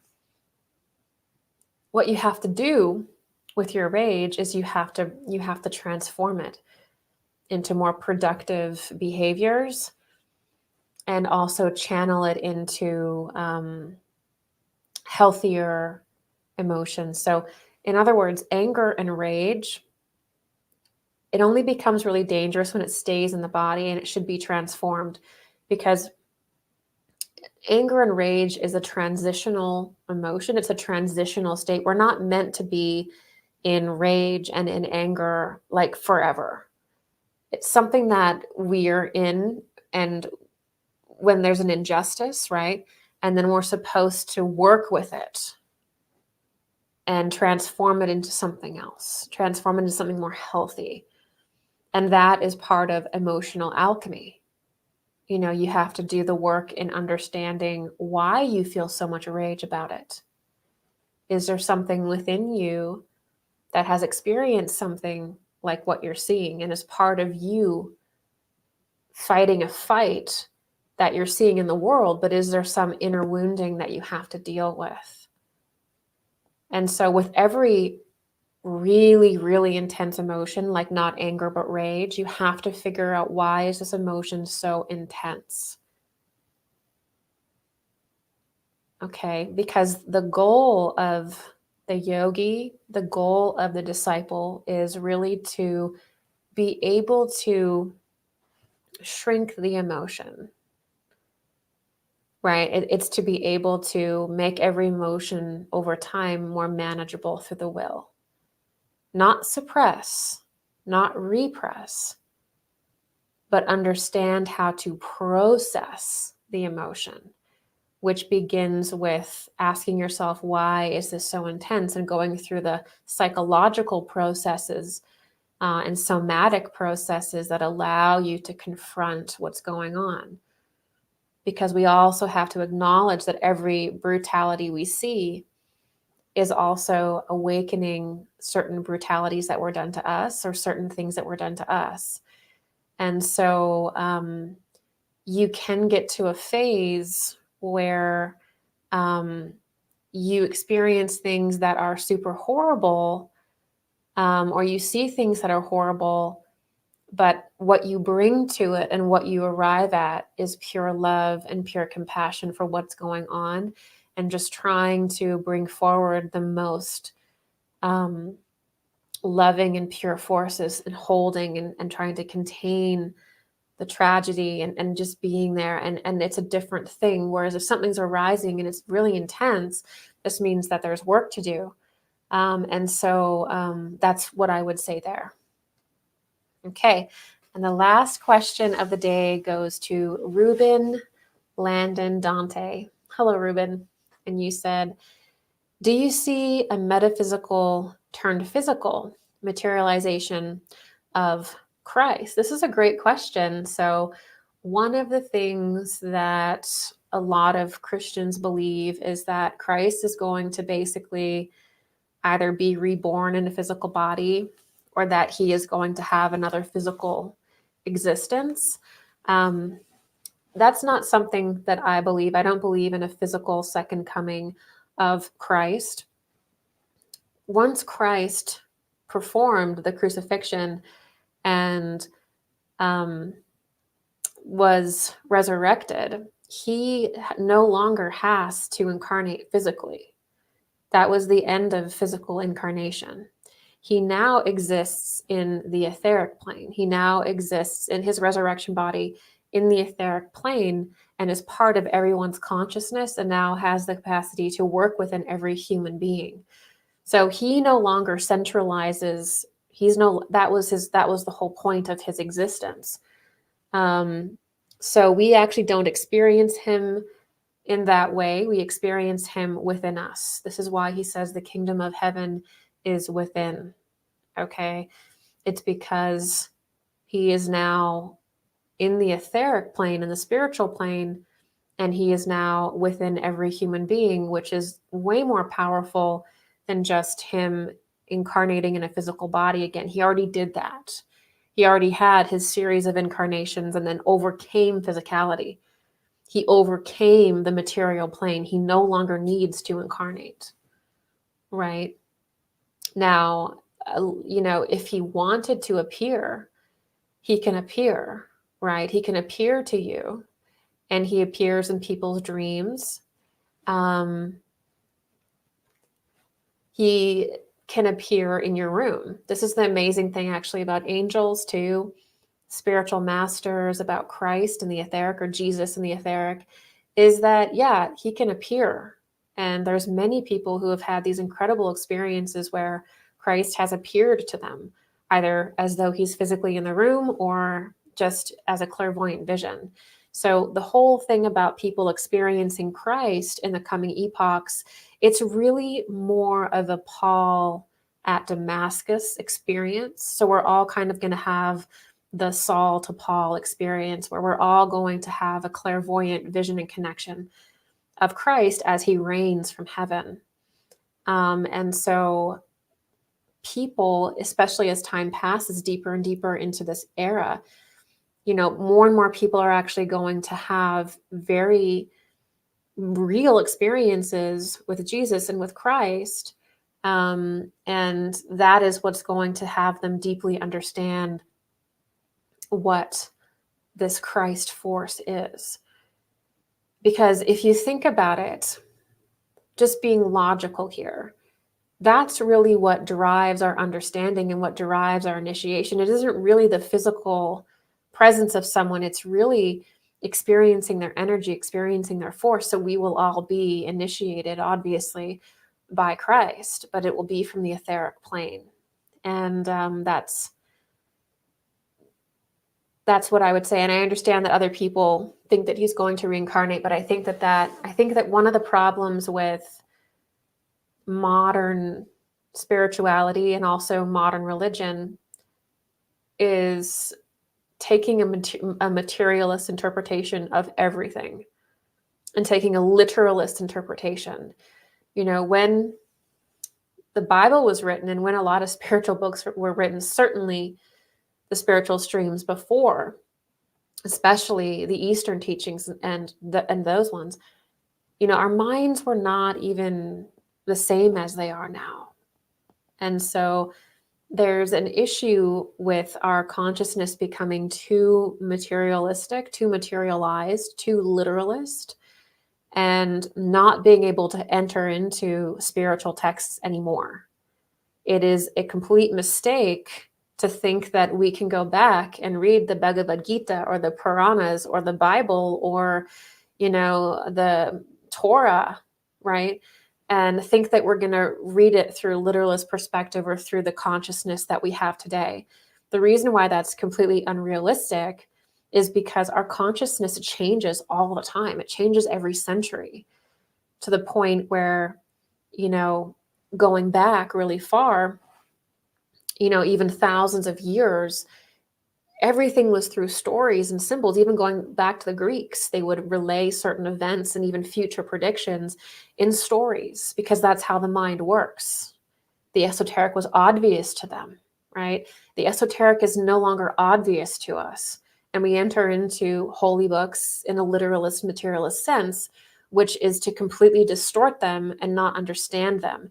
And what has really been lost is the understanding of human initiation, right?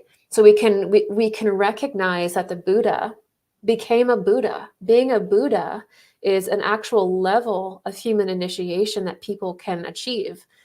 The Bodhisattva, the awakening of the heart center, is a level of initiation that people can achieve. The Christ is a level of initiation that one day people can achieve. These are all described in these spiritual texts, but then when we look back and we read them, suddenly it all becomes conflated, and Jesus is the Christ. It's not like Christ is not differentiated from Jesus, and it just becomes sort of this condensed, crystallized caricature of the real esoteric stream, and we have to really look out for that. And in order to actually understand the Bible, to understand any spiritual text, right, that's more than a couple hundred years old, we actually have to prepare our mind. We actually have to meditate. Okay, we have to directly connect with God within ourselves. We actually have to prepare ourselves. We have to know that we even have this tendency to literalize, to dogmatize. So we actually have to prepare our mind and prepare our consciousness to be able to read spiritual texts from our past. We can't just go in there and read it. And that's the funniest thing. But that's why there's so many distortions and people are killing each other in the name of one God or the other, because that's how you know that you've lost the plot and you didn't understand anything Christ said or anything Jehovah said or anything any advanced spiritual. If you think that your God is telling you to murder people in the most horrendous ways and this kind of stuff, you lost the plot. You're not connecting with higher forces. And that's something that we just need to agree on. That's not what's happening there, because that's not what higher spiritual forces are going to tell you to do under no circumstances. It's not even a civilized thing to do in the sense of the development of consciousness, the development of humanity and society, right?